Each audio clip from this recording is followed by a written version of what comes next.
Merhaba, iyi akşamlar değerli dostlar. Hakkari Tanıtım ailesi olarak yola çıktığımız, siyaseti tanıttığımız bir programa daha tekrar karşınızdayız ve 3. programımıza geldik.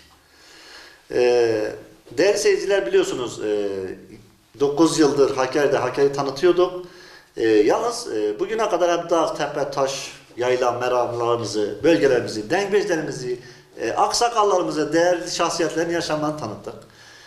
Şimdi bu gün siyaset günü. 14 Mayıs yaklaşmışken, herkes siyaseti konuşuyorken bizim de uzak durmamız yakışmazdı ve dedik ki siyasete girelim. Az önce de Ali Bey'le konuşurken biraz sonra kendisiyle tanışacağız. Biraz sonra kendisini yakından tanıyacağız. Ailesini tanıyacağız, siyaset anlayışını tanıyacağız. Yapmak istediklerini, bugüne kadar yaptıklarını tanıyacağız. Ama öncelikle kendimizi bu yola çıkarken ki amaçlarımızı biraz tanıtmakta fayda var. Biliyorsunuz Hakkari Tanıtım, Hakkari kültürel ve sanatsal olarak tanıtan bir siteyi ve bugün de artık dostlarımızı, hemşerilerimizi tanıtmak istiyoruz. Hangi hemşerilerimizi tanıtacağız? Çünkü siyaset yaklaşmışken milletvekili adayları olan arkadaşlarımızı değişik partilerden tanıtmak istiyoruz. Bugüne kadar birçok arkadaş siyasete girmek istedi, aday oldular. Aday olurken ya kendilerini anlatabilecekleri doğru bir mecra bulamayınca ya da doğru zaman olmayınca birçok arkadaşımız bu konuda eksiklik yaşadığını belirttiler ve biz bu eksikliği doldurmaya çalışıyoruz. Bugün de 3. programımızla birlikte sizinle birlikteyiz.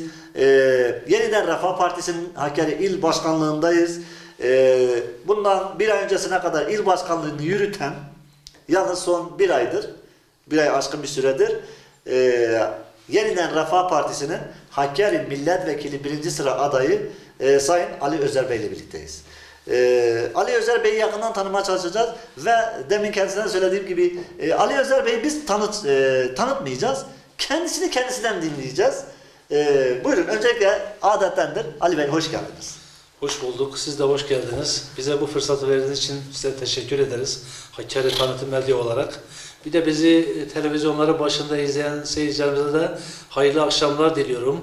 Bu seçimin adil, dürüst ve kardeş bir şekilde geçmesini temenni ediyoruz. Ali Bey aslında şöyle ben aradan çekilmek istiyorum. Ama bu konuda size bir soru soraraktan aradan çekilmek istiyorum. Ben genelde Ciğer'le de konuştuğumuzda, Mert'le program yaptığımızda falan kes kimdir ya da aşağısı nerededir falandır. Bugün karşımıza bir siyasetçi var. Ali Özer kimdir diye sorayım ve kağıdımı da bırakayım, sizi dinleyelim. Adım Ali Özer. 1963 Hakkari Durankaya doğumluyum. Silehiliyim. Beni Hakkari'de bazı insanlar yanlış anlıyor, başka yerden anlıyorlar. Ben Hakkari Durankaya Silehiliyim. Evliyim. 8 tane çocuğum var. Yani tam bir aşiret çocuğuyum. Allah bağışlasın. Emekli devlet memuruyum. İşletme fakültesi mezunuyum. Hakkari Yeni Mahalle'de oturuyorum. 1974'ten beri Hakkari merkezde oturuyorum ve Hakkari'nin içinde büyüyen, Hakkari'nin dertlerini bilen, sorunlarını bilen, Hakkari ile iç içe yaşayan bir insanım. Babam emekli imamdı. 2 sene önce koronadan vefat etti. Ailemize imam ailesi diyorlar. Hala da bizi tanıyan insanların çoğu imam ailesi olarak biliyor. 4 kuşaktır ailemiz imam olarak devam ediyordu. Ama ben bir kamu kurumunda devlet memuru olarak emekli oldum. Hayırlı uğurlu olsun Ali Bey. Teşekkür ederim. Ali Bey, aileyi tanıttıktan sonra da artık gelelim sorularımıza. Tabii. Şimdi öncelikle siyasi partiyle başlamak istiyorum. Yeniden Refah Partisi yıllardır sizin de bu cenahta siyaset yaptığınızı az buçuk bilerekten şu soruyu sormak istiyorum. Hakkari halkı merak ediyor, biz de merak ediyoruz. Sizin şahsınıza neden Yeniden Refah Partisi? Neden Yeniden Refah Partisi'ne siyasete başladınız? Teşekkür ederim. Çok güzel bir soru. Şimdi Refah Partisi'nin bir özelliği, şöyle bir özelliği var. Ahlak ve maneviyatı ön planda tutarak yanlışları düzeltmek, eksikleri tamamlamak, doğruları takdir etmek gibi bir anlayışla yola çıkmış bir partidir. Dürüstlüğü, adaleti, eşitliği savunan, onu getirmeye çalışan, bütün halkın refahı için mücadele eden, bununla birlikte bütün insanlığa yardımcı olan, yani bütün insanların haklarını savunan bir parti olduğu için Yeniden Refah Partisi'ni ben tercih ettim. O konuda da zaten rahmetli Erbakan hocamızın geçmişte yaptıkları, seven sevmeyen herkes şu anda gerçekten rahmetli Erbakan hocamızı takdir ediyor, yaptıklarını takdir ediyor. 30 yıl önce, 20 yıl önce söyledikleri bugün hemen hemen hepsi ortaya çıktığını bilerek konuşan insanlar olduğu için bu şekilde ben Yeniden Refah Partisi'ni tercih ettim.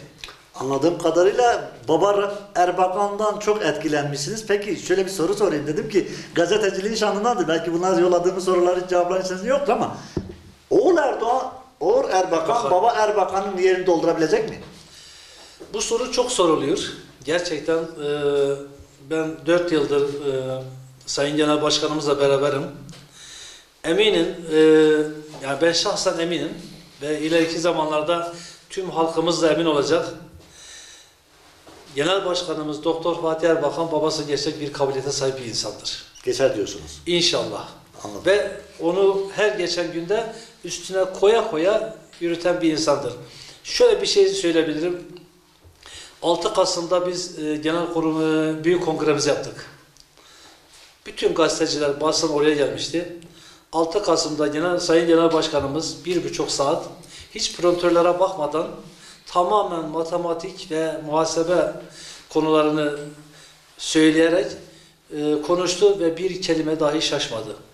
Bunu her siyasetçi yapamaz ki bu şekilde de devam ediyor ve her geçen güne daha artılara geçiyor. Ki yine bir şey daha söyleyeyim. Geçenlerde Yozgat'ta Sayın Cumhurbaşkanımız rahatsızlığından dolayı mikrofonlar çekilmek zorunda kaldı ve Sayın Genel Başkanımız çıktı mikrofona. Konuşurken insanlar hayretle baktılar. Öyle bir kabiliyete sahip bir genel başkanımız vardı. Hitabeti iyi diyorsunuz. Hitabeti iyi, ahlakı iyi, maneviyatı iyi, yani adaleti iyi. Ve şöyle bir şey daha ilave edeyim. Ben aslında milletvekili adayı değildim. Ben de öyle biliyordum çünkü ilk Hayır, listede açıklandığında siz yoktunuz. Ben değildim. Ama 4 yıldır Sayın Genel Başkanımızla beraber yol yürüdüğümüz için ve yaptıklarımızı göz önüne alarak biz Ali Başkan'ı mutlaka yeniden milletvekili adayı olarak göstereceğiz de söyledi. Öyle bir adalete sahip bir insandır. Anladım. Emeklerinizi gördü diyorsunuz. Kesinlikle yani. Anladım. Aslan Başkanım, şöyle bir şey.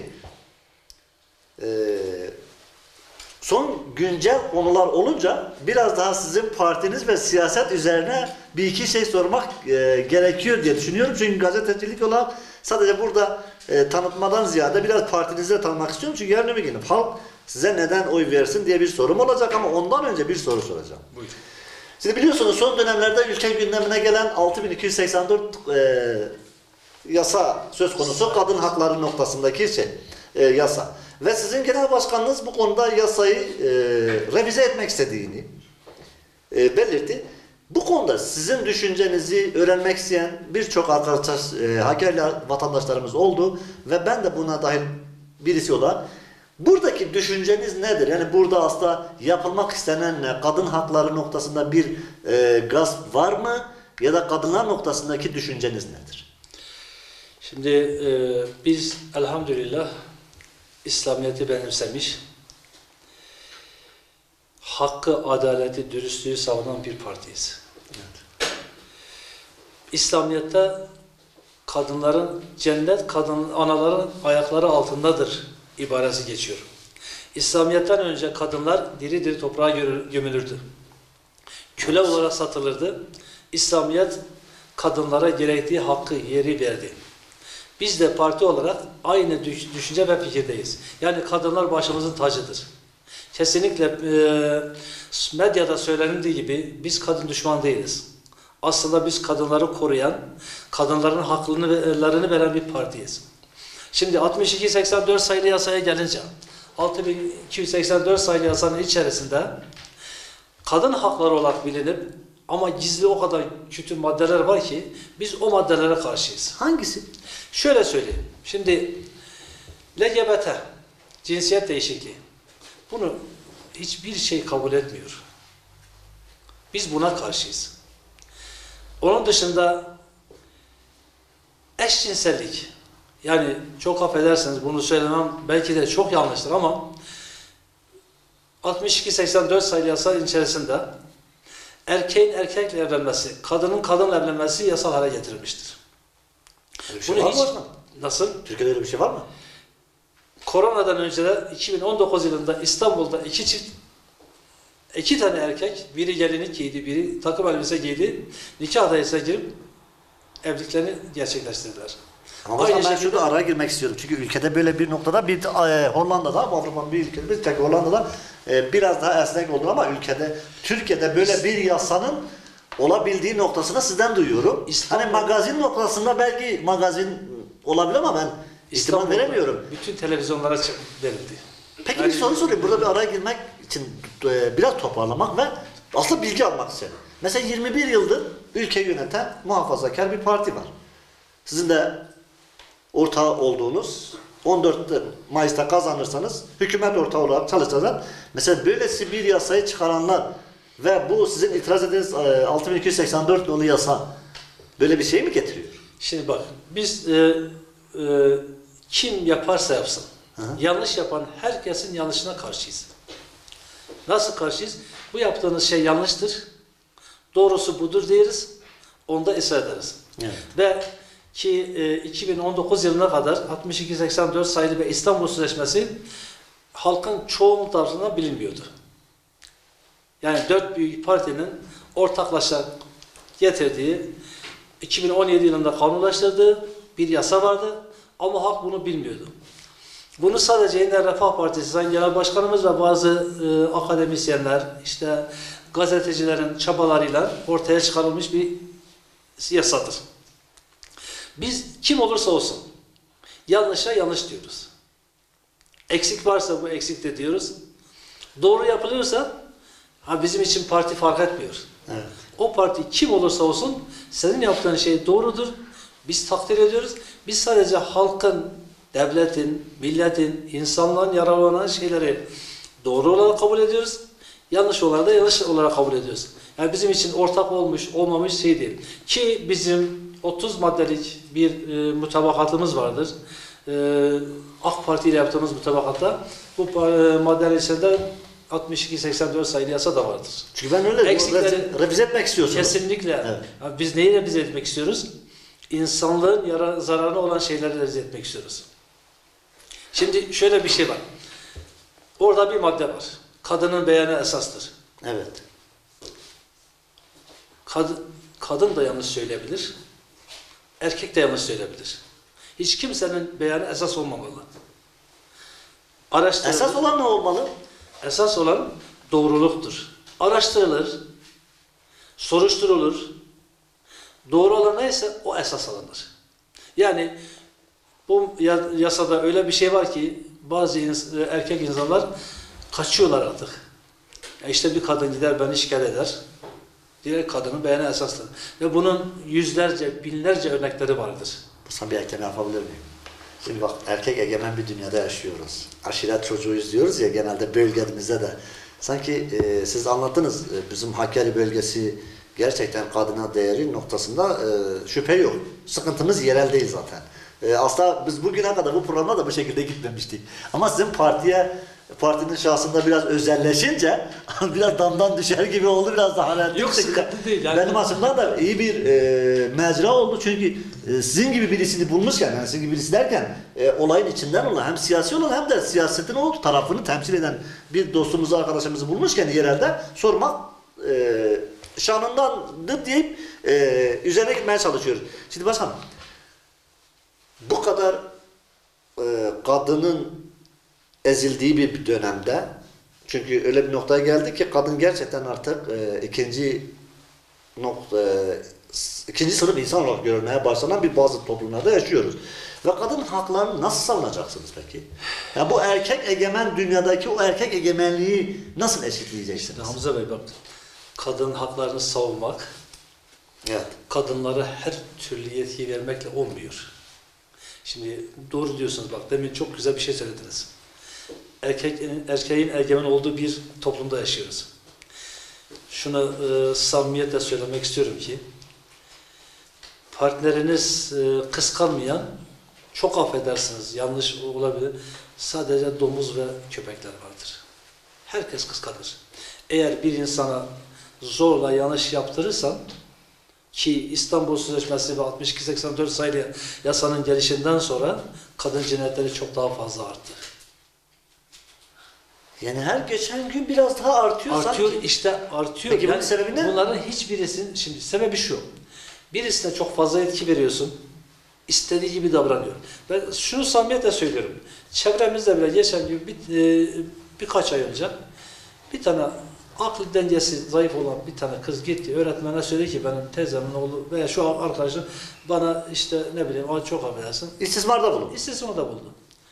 Çocuk 6 ay cezaevinde yattı suçsuz yere. İşte bu 62-84 sayılı yasanın ürünüdür. 2 aile arasında şu anda kırgınlık vardır. Şimdi bunlar artınca ne oluyor? İnsanda nefis var. Bir de iki büyük düşmanı var. Biz hep zaman böyle söylerim. Biri nefis, biri şeytan. Dürtüklüğü ve olaylar artıyor. Şimdi kadın haklarını korumak yasalarla olmuyor. Vicdanla olur, ahlakla olur, edeple olur, hayayla olur. Bir de hukuk devletini nasıl çözeceğiz? Hukuk devleti, şimdi şöyle bir şey söyleyeyim. Yani burası bir İslam ülkesi. Bu İslam ülkesinde çok affedersiniz zina suç olmaktan çıkarıldı. Doğru mu? Evet. Hangi hükümet döneminde? Ya ben bak şimdi şöyle söyleyeyim. Olayı burada. Hayır. Tezat sanki burada ya başlıyor. Hayır Başkan. bak, şöyle bir şey. Bak demin söyledim. Bizim prensimiz şu. Yanlışı yapan kim olursa olsun biz Karşısındasınız. kesinlikle. Başkan ben burada şu ekleme yapmak istiyorum. Şöyle de bir şey daha ilave edeyim ondan sonra. Estağfurullah. Şimdi bir tane Mısırlı alime söylemiş, alim bir de gece söylemiş. İşte şu adam bu kadar yanlış yaptı, şöyle yaptı, böyle yaptı. Sen olsan ne yaparsın? İşte keserim, yıkarım, yakarım dedi. Evet. Alim dedi ki şeytan da onu istiyor. Hı hı. Şimdi şeytan da yakıp yıkmak istiyor. Şimdi hükümetler yanlış yapabilir. Evet. Partiler yanlış yapabilir. Bürokratlar yanlış yapabilir. Önemli olan onları kesmek değildir. Önemli olan onu düzeltmeye çalışmaktır. Ha, bir yanlış yaptıysa elbette suçunu, cezasını çekecek. Hı hı. Biri yolsuzluk yaptıysa elbette kanunlarla tespit edelim, her türlü cezasını çekecek. Ama yanlışlarda, ya bu adam yanlış yaptı, bunu yok edin demek de doğru değildir. İşte bizim toplumumuz hep bunu istiyor. Biz yanlış yapanları yanlış yoldan döndürmek için çaba sarf eden bir partiyiz. Ki bizim farkımızla, özelliğimiz de buradan kaynaklanıyor. Şurada bir ara girmek istiyorum. Seçime yani son ittifak süreçlerine bir iki hafta, bir iki gün kala Genel Başkan dedi ki ben 20 yıllık günahın ortağı olmam. Ama hemen arkasından da bir ittifak noktasında sözleşme imzaladınız ve listeler ayrı ama yol, yöntem ve ilerleyiş noktasında ortaklaşa bir yola girdiniz. Bu noktada ne düşünüyorsunuz? Genel merkezle sizin aynı fikriniz, aynı fikirde misiniz yoksa? Gerek Sayın Genel Başkanımız olsun, gerek Genel Başkanlarımız olsun, Evet. bunu çeşitli televizyonlarda dile getirirler. Biz kesinlikle onların günahlarına olmuyoruz. Onların yaptıkları yanlışları kabul etmiyoruz. Onların yaptıkları yanlış varsa Evet. ama adil bir şekilde, adaletli bir şekilde, belgesiyle, deliliyle ortaya çıkardığı zaman kim yaptıysa onun bedelini ödeyecektir. Biz parti olarak bunu düşünüyoruz. Yani biz işte AK Parti geçmişte şu yanlışları yaptı, şu hataları yaptı. Biz hataları örtbas etmek için onlarla ittifak kurmadık. Sadece seçim birlikteliğini kurduk ve bu seçim bilgilerimize de 30 tane maddeyi ortaya koyduk. Maddelerden biri işte 62-84 sayılı yasa, ne bileyim işte mülakatın kaldırılması sınavlarda veya işte tarımda, ihracatta, ekonomide ki şeylerin düzeltilmesi. Biz AK Parti'den de hiçbir şekilde maddi olarak makam, mevki, para, pul istemedik. Hiçbir öyle bir şeyimiz yok. Zaten Yansımadı zaten. kesinlikle yansımadı. Yani biz o kadar kendi yağımıza kavruluyoruz ki başka partiler 10 tane arabayla bir seçim şeylerine giderken köylere biz 4 kişi bir arabaya binip Köyleri dolaşıyoruz, insanların kapılarına gidiyoruz, derdimizi anlatıyoruz, yapacaklarımızı anlatıyoruz ve Allah'ın izniyle biz eğer geldiysek ki Genel Başkanımız da söylüyor, bizim kapı gibi 2 tane iş bitirme belgemiz de vardır. Biri 76-78 ağır sanayi hamlesi, Evet. ikincisi de 96-97 yılında rahmetli Erbakan hocamızın %100 ile %1000 arasında dev memura, işçiye, emekliye, bağkurluya, tarımcıya verdiği bir zam vardır ki ben de o günün memuruyum ve o günün memurlarına hepsi şu an diyor ki biz hala Erbakan hocanın ekmeğini yiyoruz. Biz de inşallah o yolu takip ediyoruz. Anladım başkanım. Şimdi başkanım ben artık o genel sorulardan yerele biraz gelelim, biraz daha yerel şey yapalım. Başkanım şimdi gördüğüm kadarıyla şey yapıyorsunuz. Siz köy köy dolaşıyorsunuz ve ayrı bir listeyle girmenizden dolayı aslında bir yerde de AK Parti'nin tabanına hitap ediyorsunuz. Ve bu noktada sizin çalışmalarınız devam ederken köylerdeki durumu nasıl değerlendiriyorsunuz? Kendi ve rakipleriniz, siyasi rakipleriniz açısından. İkincisi, Hakkari halkı genel il bazında size neden oy verdi? Bize neden oy versin? Yani birincisi zaten her parti kendi seçim çalışmalarını yapıyor. Biz eğer burada diğer rakiplerimizi aleyhinde konuşursak haksızlık etmiş oluruz. Öyle bir şeye girmek istemiyorum. Bireyleri hiçbir zaman isim anıp şey yapmak istemiyoruz. Yani siz kendi çalışmalarınızı bekliyorum. Ben sizi tanıtmak için Şimdi buradayım. şöyle, biz elhamdülillah bugüne kadar gittiğimiz her kapıda sevgiyle karşılandık. Ve geçmişinde yanlış olmayan, kirlilik olmayan bir parti olarak gidiyoruz. Evet. Yani adaylarımız da aynı şekilde. Ve yerli olduğumuz, yani yerli ben bildiği diye söyleniyor zaten çarşıda söylenen bir tabir de o. Bu bizim söylemimiz değildir. Bu halkın söylemidir. Evet. Yani Refah Parti adayları yerli ben milli diye söylüyorlar. Bütün arkadaşlarımız, tüm partideki arkadaşlarımız da yerli ben millidir. Yani onların hiçbiri öyle değil demiyoruz. Onlara haksızlık yapmış oluruz. Bütün arkadaşlarımız yerlidir. Bütün arkadaşlarımız millidir. Bütün rakiplerimiz yani dediğimiz şeyler onlar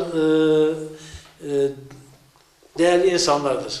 Ama biz gerçekten şu ana kadar gittiğimiz her yerde sevgiyle, muhabbetle karşılandık ve karşılığını da görüyoruz yani. Oy olarak da görüyoruz. İlk başladığımızda kimse bize işte hatta bir tane sosyal medyada bir paylaşım yapmıştım. Vatandaşın biri siz bir oy bile alamazsınız da söylerken ya biz bugün rahatlıkla en çok güzel bir oy alacak bir potansiyele gelmiş diye düşünüyoruz. Bu birincisi. Bir oran verebiliyor musunuz? Yani belli bir yüzde üzerinden sizin gördüğünüz tabloyu okursak. Yani %20'leri zorlarız. Hayırlı olsun o zaman. Allah razı olsun. Başkanım, Sayın Ali Özer'e göre Hakkari'nin en büyük sorunları nelerdir? Hakkari'nin en büyük sorunları da Hakkari zaten başlı başına sorunlarla doludur. Ben bir Hakkari olarak, bir yerli olarak bu yani eskiden de sürekli paylaştım. Hakkari'nin sorunları çoktur. Benim Hakkari'de bildiğim en büyük sorun şu. Hasta ağlamada halimize gülüyoruz ya. Hakkari Afrika gibidir. Afrika biliyorsun ayağını yere vursan elmas fışkırır. Ama kimse eğilip alamıyor. Oradaki insanlar aç yaşıyorlar. Evet. Hakkari'den dünyanın en güzel zenginlikleri içerisindedir ama Hakkari halkı aç yaşıyor. O da bugüne kadar yapılan yanlış politikalardan kaynaklanıyor. Şimdi şöyle söyleyeyim. Hakkari'nin altı zenginlik doludur. Maden doludur. Hakkari'nin üstü yine zenginlik doludur. Bir tane akademisyenin yaptığı araştırmada Hakkari'de 3000 bitki türü vardır. Evet. Bu zaten makalesinde yazıyor. Bütün Avrupa'da 12.500 bitki türü var. Bütün Britanya'da 2000 bitki türü var. Ama Hakkari'de 3000 bitki türü var. Ve Alman bir araştırmacının yaptığı araştırmaya göre de 4800 bitki türü vardır. Maşallah. Hakkari'nin her tarafı turizme fışkıran bir yapısı vardır. Salt gölleri, hocam başkan özür dileyerekten bunlar zaten doğa turizmi ve diğer sorular arasında soracağım ama sizin göre yani en büyük sorunun ne diye sorduğum zaman somutlaştırdığınızda Hakkari'nin en büyük sorunu ne? Başta açlık. İşsizlik. İşsizlik. Anladım hocam. Ve Şimdi ekonomiyle bağlantılı için özür diliyorum, belki kesmiş gibi ama zaman daha verimli kullanmak açısından. Çünkü aslında biraz da sorulardan haberdarsınız. Çünkü değerli dostlar, biz bu soruları hazırladığımızda şey yaptık. Yani misafir olabilecek dostlarımıza, aslında bütün partilere kapımız açık ve bu konuda tekliflerimizi götürdüğümüzde sorularımızı da yolladık. Çünkü Hakkari'de kimseyi düşürme niyetinde değiliz. Kimseyi sıkıştırmak da istemiyoruz. Ama sadece aday olan dostlarımıza konuya yaklaşımları, yöntemleri başarırlarsa, başarı çözüm noktasındaki sıkıntıları ne olacaksa onu öğrenmeye çalışıyoruz. Şimdi gelelim ekonomi başlığına. Şimdi hocam, Hakkari'de TÜİK verilerine göre %19 olan bir işsizlik söz konusu. Yalnız sokaklarda siz de takdir edersiniz ki bunun çok çok üstü, hatta %35 ve üstü söyleniyor. Birincisi, işsizlik noktasında ne düşünüyorsunuz? Bu birinci sorum olsun. İkinci soru, ülkede 2 sınır kapısı olan bir ilde yaşıyoruz ama bu sınır kapılarını faydalı kullanamıyoruz ve 12 yıldır bir Derecik sınır kapısı zaman zaman basına yansıdı. Açıldı, açılışı yapılacak ama ne siz ne biz oralara gidip oradan geçemiyoruz. Çünkü işlek değil. Ben bu 3 sorudan sonra madene gelmek istiyorum ki bu 3 noktada işsizlik, sınır kapıları ve bölgenin kalkınması açısından ne düşünüyorsunuz? Teşekkür ederim. Çok güzel bir soru sordunuz. Bizim de aslında bekleyip de halkımıza anlatmak istediğimiz şeyler şudur. Şimdi biz yeni bir partiyiz.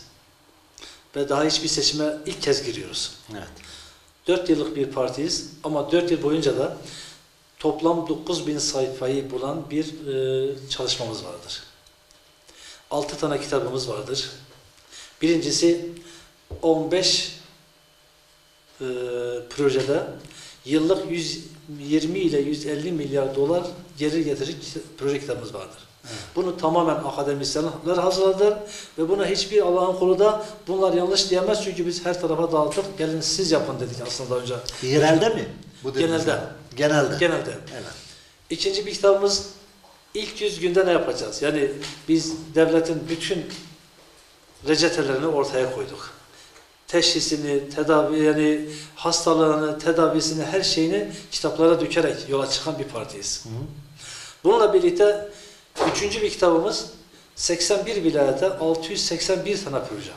Biz rahmetli Erbakan Hoca'nın talebeleriyiz. Hani mirasını güzel kullanıyorsunuz. Aynen o şekilde rahmetli Erbakan Hocamız nasıl ağır sanayi hamlesi başlattıysa biz de bunu daha hiçbir seçime girmeden hazırlığını yaptık, kitaplara döktük. Hı hı. Ve bununla birlikte bizim şu anda gölge kabinemiz vardır. Allah. Yani gölge kabinemiz hangi kurumda, hangi bakanlıkta, hangi şeyde ne eksiklik var, neler değişmiş ve zaten bununla ilgili bir kitabımız var tam 7000 sayfa.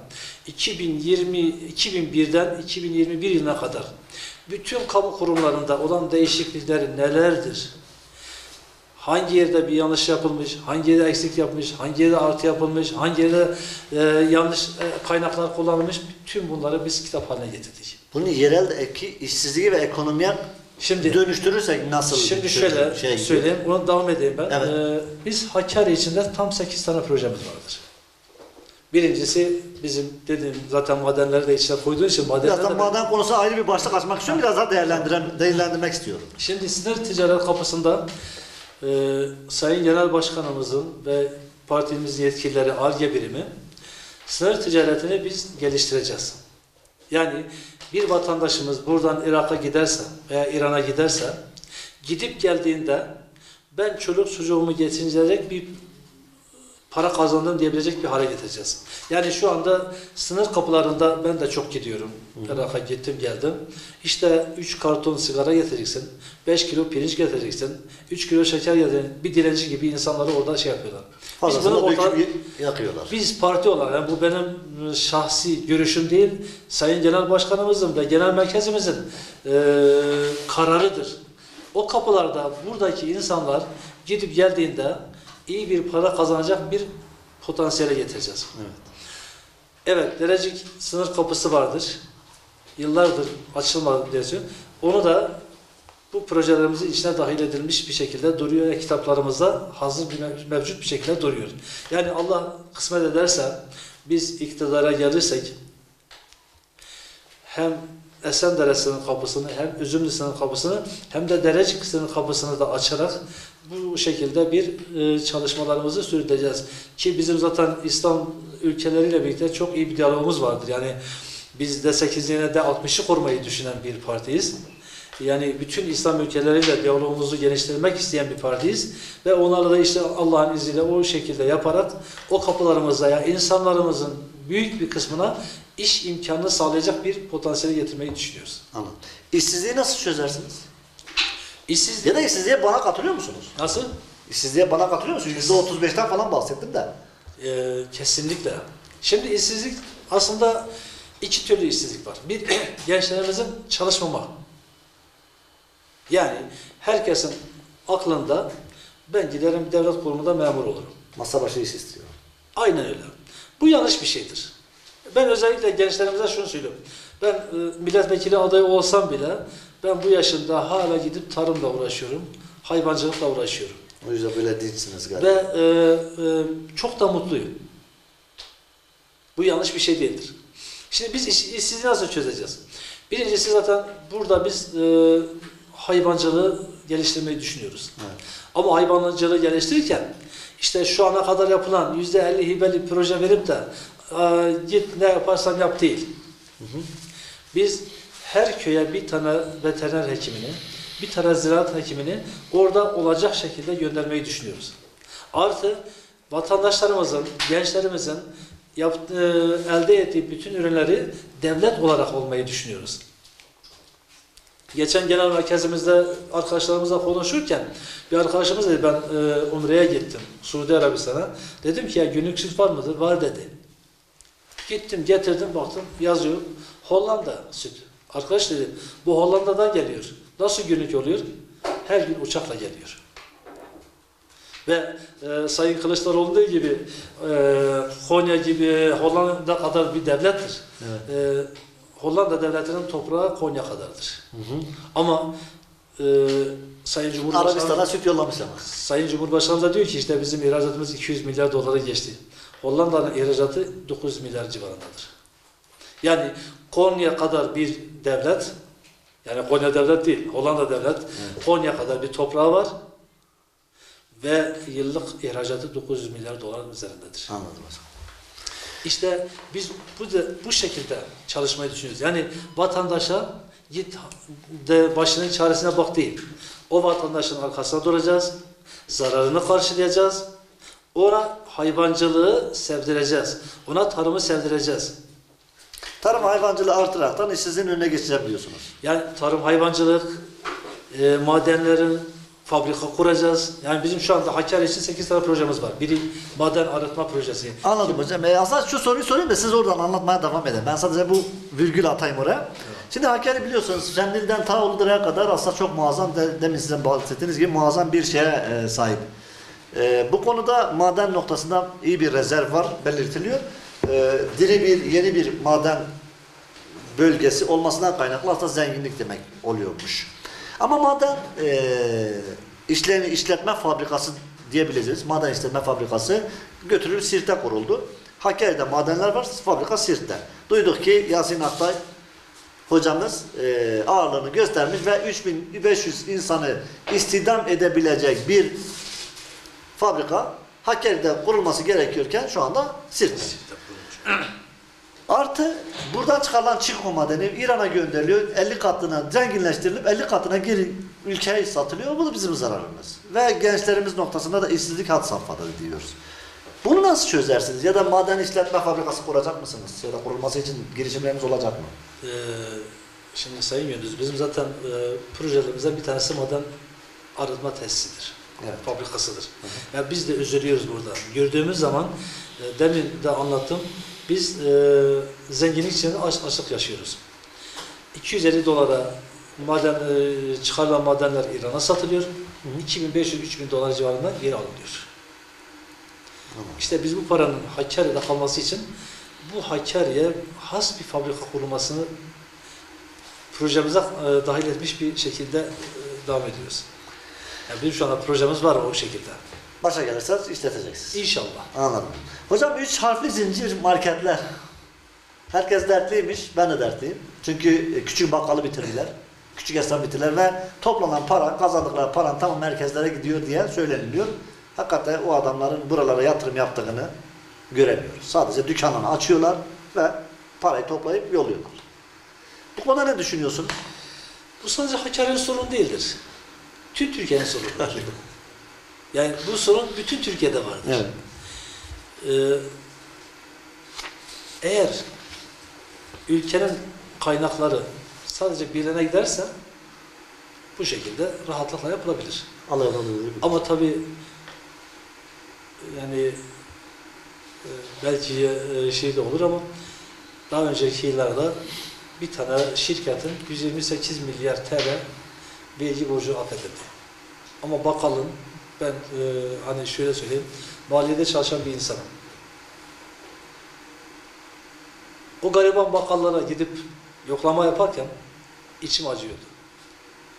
Normalde küçük esnafın korunması gerekiyor. Ve partimizin de birinci önceliği küçük esnafı korumaktır. Küçük esnafı koruduğu zaman bu market zincirler de zaten yavaş yavaş ortadan kalkmış olur. Yani market zincirlere vergi affı değil de ufak esnafa vergi affı, sigorta desteği ve birlikte rahatlıkla kalkındırılabilir ve onlar da ortadan kalır. Bir de yani bütün Türkiye'de bunların il dışına yani uzak yerlere taşınması gerekiyor. Her caddede bir tane o market zincirleri konulmuş. Bunlar bir de ne yaptılar? Büyük bir kira vererek zaten insanları da daha diğer tarafta da mağdur etmeye başladılar.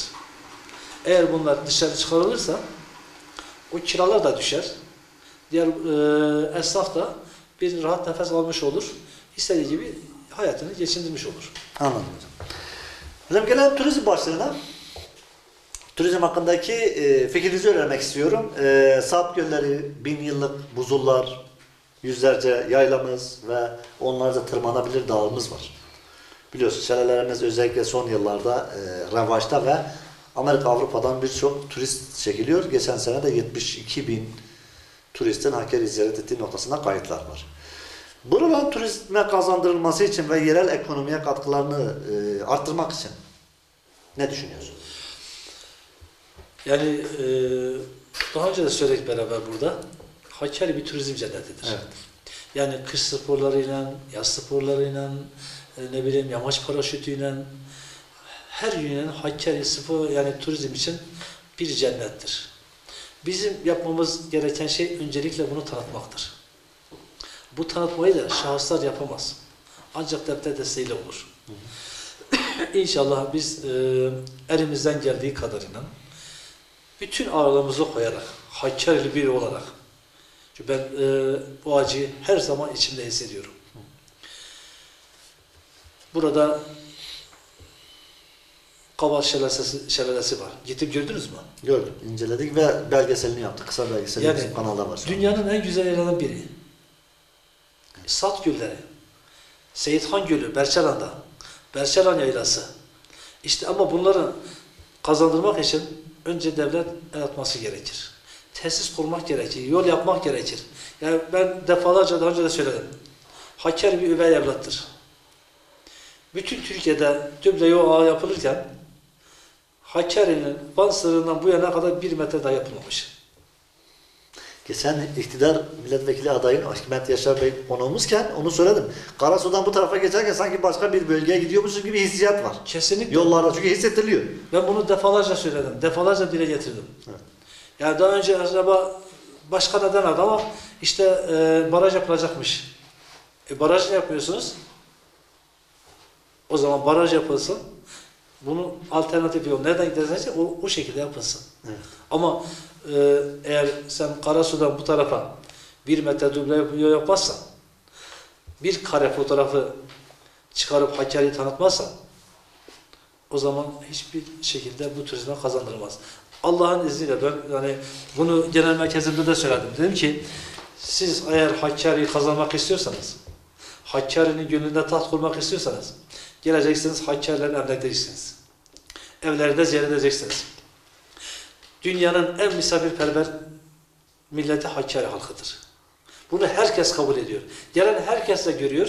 Geleceksiniz, göreceksiniz ve buraya yatırım yapacaksınız. İnşallah biz bunu bütün gayretimizle, bütün çabamızla üzerine duracağız. O yolları da yaptıracağız. Bu turizm alanlarında devlet eliyle tanıtacağız.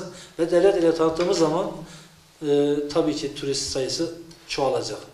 Tesisler yapmak zorundayız. Hakkari halkı zaten gariban halktır. Yani Hakkari'de zengin yok ki. Hakkari'de hiç zengin yok. Sen Hakkari halkından beklersen hiçbir zaman olmaz. Ama devlet olarak geleceksin burada, o tesis yapacaksın. Yaptığın zaman da üzerinde duracaksın. Başkan ben şunu gördüm. Yani siz İktidar Partisi'yle bir ortaklığa gitmenize rağmen şu anda bile İktidar Partisi'ni eleştiren bir dille geliyorsunuz. Ama umarım bu eleştiren diliniz yarınlarda da devam eder ki. Vallahi ama bu sadece bu iktidar döneminde olan bir şey değildir. 90'lı yıllarda da aynı şey vardı. Tabii. Sonuçta 36'dan beri il olan bir kentten bahsediyoruz kesinlikle ve yollarımız hala sıkıntı. Bugüne kadar Hakkari'ye ister iktidar partisi desin, benim aleyhimde konuşsun, ister diğer partiler desin, bugüne kadar Hakkari hep evlat muamelesi. Doğruya doğru diyorsun. Doğruya doğru. Yani ya biz bunu düzelteceğiz ya biz bu diyardan gideceğiz. Bunun başka yolu yoktur. Benizi istemiyoruz. O yüzden düzeltin. İnşallah. Başkan, muhafazakar bir kişiliğinizle karşılık ben inanç turizmini de sormak istiyorum. Biliyorsunuz İhsan amca, İhsan Çelebelik. Selamlıyoruz kendisi burada. Ellerinden öpüyorum. Çok güzel bir araştırmayla Hakkari hakkında çok güzel kitaplar yazdı ve öğrendik ki 4000 yıllık bir tarihimizde Asuriler olsun, gayrimüslimler diyeyim. Gayrimüslimler bu bölgede epey bir yaşadılar ve her vadide, her ovada, her yaylada onlarca tarihi kalıntı, inanç turizmine hizmet eden eski kalıntılar var. Ama buralarda dediğiniz gibi yollar yok. İnanç turizminin kentin turizmine katılması ve daha çok ekonomik alana hizmet etmesi için ne düşünüyorsunuz? Şimdi artık Koçanlısı da burada hesaba katarak, çünkü Koçanlısı biliyorsunuz Nasuri'nin merkezi ve Hakkari'de. Ben 1971'den bugüne kadar Koçanlı'da yaşayan bir insanım. Yani orada yaşıyordum. Hani biz muhafazakar bir partiyiz, muhafazakar insanlarız. Ama kesinlikle biz hiçbir kimsenin inancına karışmıyoruz. Yani burada eğer bir karşılığı varsa buraya Yahudisi de gelir, Hristiyan da gelir, putperest de gelir. Herkesin inancı kendine aittir. Turizm ayrı bir şeydir, inanç ayrı bir şeydir. Tabii ki burada çok güzel değerli şeyler vardır. Hani şimdi İhsan abimiz 4000 yıllık bir şeyi araştırmış. Benim çocuk Hakkari tarih üzerinde master yapıyor. Evet. Geçen kitaplarına baktım. Hakkari Pinyanişi aşireti 9000 yıllık bir geçmişi var. O yani devletin bastırdığı kitaplarda 9000 yıllık bir geçmişi vardır. Hakkari'nin her tarafı tarihtir. Hem inanç tarihi olsun, şey olsun. Tabii ki kazandırılacak mesela Koçanlısı Kilisesi var. Onun restore edilip turizme kazandırılması çok mükemmel bir şey olur. Veya burada başka bir sürü tarihi kalıntılar vardır. Onlar kazandırıldığı zaman elbette buraya turistler gelecektir. Buraya turistlerin gelmesi bizim için bir dezavantaj değil, avantajdır. Esnafımıza, lokantamıza elbette ki. Yani hiçbir turist gelip de kimseyi dininden çıkaracak bir kural kaide yoktur. Onlar yanlış şeylerdir. Eğer bir insanın inancı varsa, inancı kendi içinde yaşar. Ha bunu istediği kadar, akşama kadar Allah Allah desin, eğer içi temiz değilse bir işe yaramaz. Ama içi temizse ve inancını da o şekilde yürütüyorsa hiçbir sorun olmaz. Anladım hocam. Başkanım teşekkür ederim. Daha verimli kullanmak adına arkadaşlar şunu da yapabilirsiniz. Canlı yayın üzerinden şunu da söylemeyi unuttum. Ali Başkanıma sorularınız varsa kamera arkasındaki dostlarımız sizden soruları bekliyor. İkincisi sizden ricamız canlı yayına soru yazmayın. Hakkari tanıtım hesabımıza yazarsanız en azından oradan, çünkü canlı yayın çok hızlı aktığı için kaçırabiliyoruz. Hesaplarımıza yazarsanız biz oradan merak ettiklerinizi başkanımıza ve sayın milletvekili adayımıza soracağız. Memnuniyetle cevaplarız. Evet. Hocam şeye gelmek istiyorum. Deprem. Hassas bir konu. Hakkari biliyorsunuz 99'a kadar 4. evrede yer alıyorken 99'dan sonraki yapılan araştırmalarda birinci fay hattında ve da diri fay hattında yaşadığımız ortaya çıktı. Maalesef jeoloji raporları, bölgedeki mimar mühendisler şunu söylüyor. %80 yapılarımızın %80'ı istenilen aşamada değil. Şimdi bu konuda girişi var çıkışı olmayan bir kentteyiz. Deprem jeoloji raporunda gösterdi ki Zap Vadisi çok tehlikeli bir konumda duruyor. 7 ve üstü bir depremden nahoş olan bir durumla karşı karşıya kalabiliriz diye bir rapor hazırlanmıştı. İlk sorum şu. Yerel yetkililerden tutun da halka kadar depreme hazır mıyız? Olası bir Allah etmesin bir Hakkari depreminde planınız nedir? Ve buna alternatif olarak da hani Hakkari biliyorsunuz bundan birkaç yıl önce bir ara yol çalışması, genişletme çalışması oldu. 12 gün mahsur kaldık. Durankaya üzerinden Van'a gitmek zorunda kaldık. Hastalar helikopterle götürüldü. Böylesi bir durumda karşı karşıya kaldığımızda plan ve programımız nedir? Şimdi birincisi şu. Biz ne devlet olarak ne halk olarak depreme hazırlıklı değiliz. Ama şöyle bir şey vardı. Geçen bahsine aslında Vali Bey diyor ki bizim her şeyimiz hazır.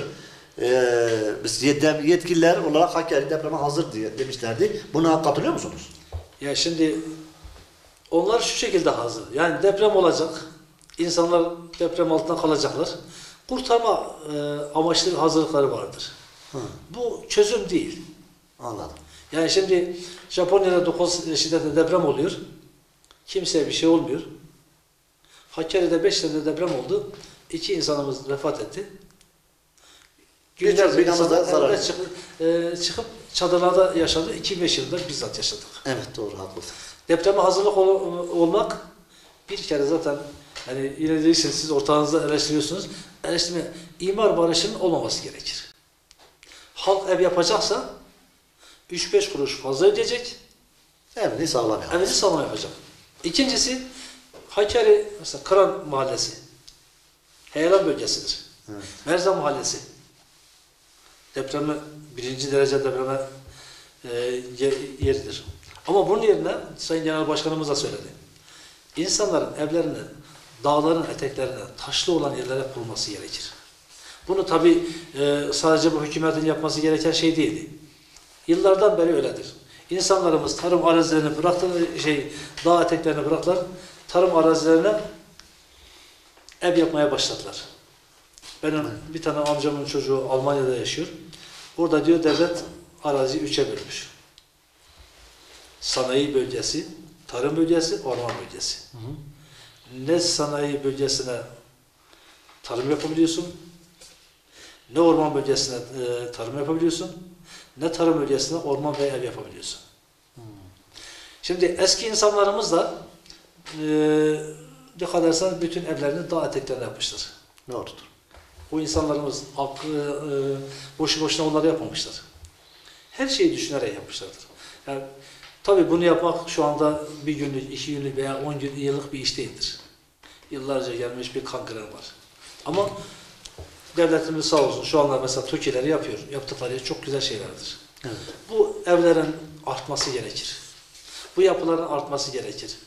Bu depreme dayanıklı olmayan evlerin yıkılıp yayın yapılması gerekir ve diğer taraftan heyelan bölgesi olan yerlere değil, gerçekten dağ bölgesinde olan yerlere yapılması gerekir.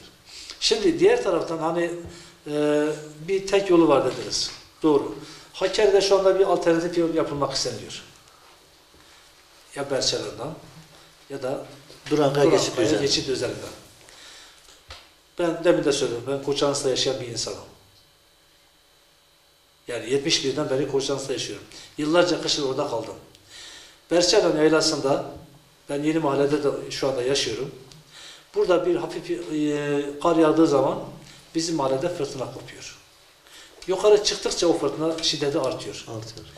Fırtına zamanında o yol üzerine 50 tane de kepçe kreder koyarsam o yolu aşamazsınız. Hı hı.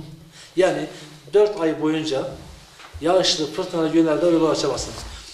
Allah muhafaza. İnsanlar geldi yolun ortasına kaldılar. Bu resmen bir cinayettir. İnsanları bile bile ölüme yollamaktır. Alternatifiniz ne? Tünel yapacak dersiniz. Ben onu söyleyeyim. Zaten o kadar uzun ki tünel de yapılamıyor. Van Berçelhane yolu 115 kilometreye düşüyor. Durankaya, Geçitli, Işıklı, Pınarca, Aksu o güzergahtan gittiği zaman 140 kilometre düşüyor. Bu taraftan yaparsan o fırtınalardan kurtarırsın. Bir. İkincisi, bütün bu yerleşim yerlerinden geçirmiş olursun. Üçüncüsü, Beytüşşevap'a da bağlamış olursunuz. Yani dolayısıyla bana derseniz ki ben Sayın Genel Başkanımızdan bu sözü alarak da geldim Hakkari için. Hakkari-Van alternatif yolunu Durankaya, Geçitli, Işıklı, Pınarca güzergahından götürmektir. Ha buradan götürdüğün zaman buraya demir yolda yapabiliyorsunuz. Anladım. Başkanım aslında bu konu ikimiz arasında ve diğer konuklarımızda da şu kanıya vardım. Bir alternatif yol programı olabilir ve biz bir programda bunu çok rahat tartışabilmeliyiz. Ama ben şu anda taraf olmayacağım. Gazeteciyim ve milletvekili adayımız Sayın Ali Özer'i tanıtıyoruz. O yüzden polemiğe girmeyeceğim ya da içini açıp ora mı bura mı demeyeceğim. Alternatif bir yol şart diyorsun. Kesinlikle. Hatta belki birden fazla. Değil mi? Yani birden fazla biraz zor olur çünkü yani o kadar Ya devlet niye? Devlet isterse yapar ya. yapar. Şimdi o bir gerçektir. Devlet isterse yapar. Ama alternatif her şeyi alternatif yola yatırım yaparsan o diğer şeylerin Yeter aç kalırsın. kalmış olur. Anladım. Her şeyi dengeli yapmak gerekir. Anladım başkanım. Başkanım kısa bir cevap alayım çünkü aslında biraz yerelin bir konusu da bu trafik konusunda biliyorsunuz Hakkari altyapısı artık kaldırmıyor. Ve ilçelerimiz de bile. Ben sadece Hakkari merkezden gitmek istemiyorum. Şemdinli'yi de ziyaret ettiğimizde bunu gördük. Şu Yüksekova'da da keza bunu görüyoruz. Trafik konusunda ve altyapı konusundaki otoparklar ve toplu taşıma noktası. Çünkü biliyorsunuz Hakkari merkezde ve Yüksekova'da toplu taşıma da gerçekten sorun. Ona ne düşünüyorsunuz? Şimdi düşünmek yetmiyor. İşte Yapmak siz adaysınız. Yani bir gün Hayır. seçilirseniz meclise gideceksiniz. yapmak gerekiyor. Şimdi yıllardır burada belediyecilik var. Evet. İşte ne bileyim biri bir tarafa çekiyor, öbürü bir tarafa çekiyor. Hizmet yerine kısır döngülerle yürütülüyor. Birincisi bu kısır döngülerden kurtarılacak.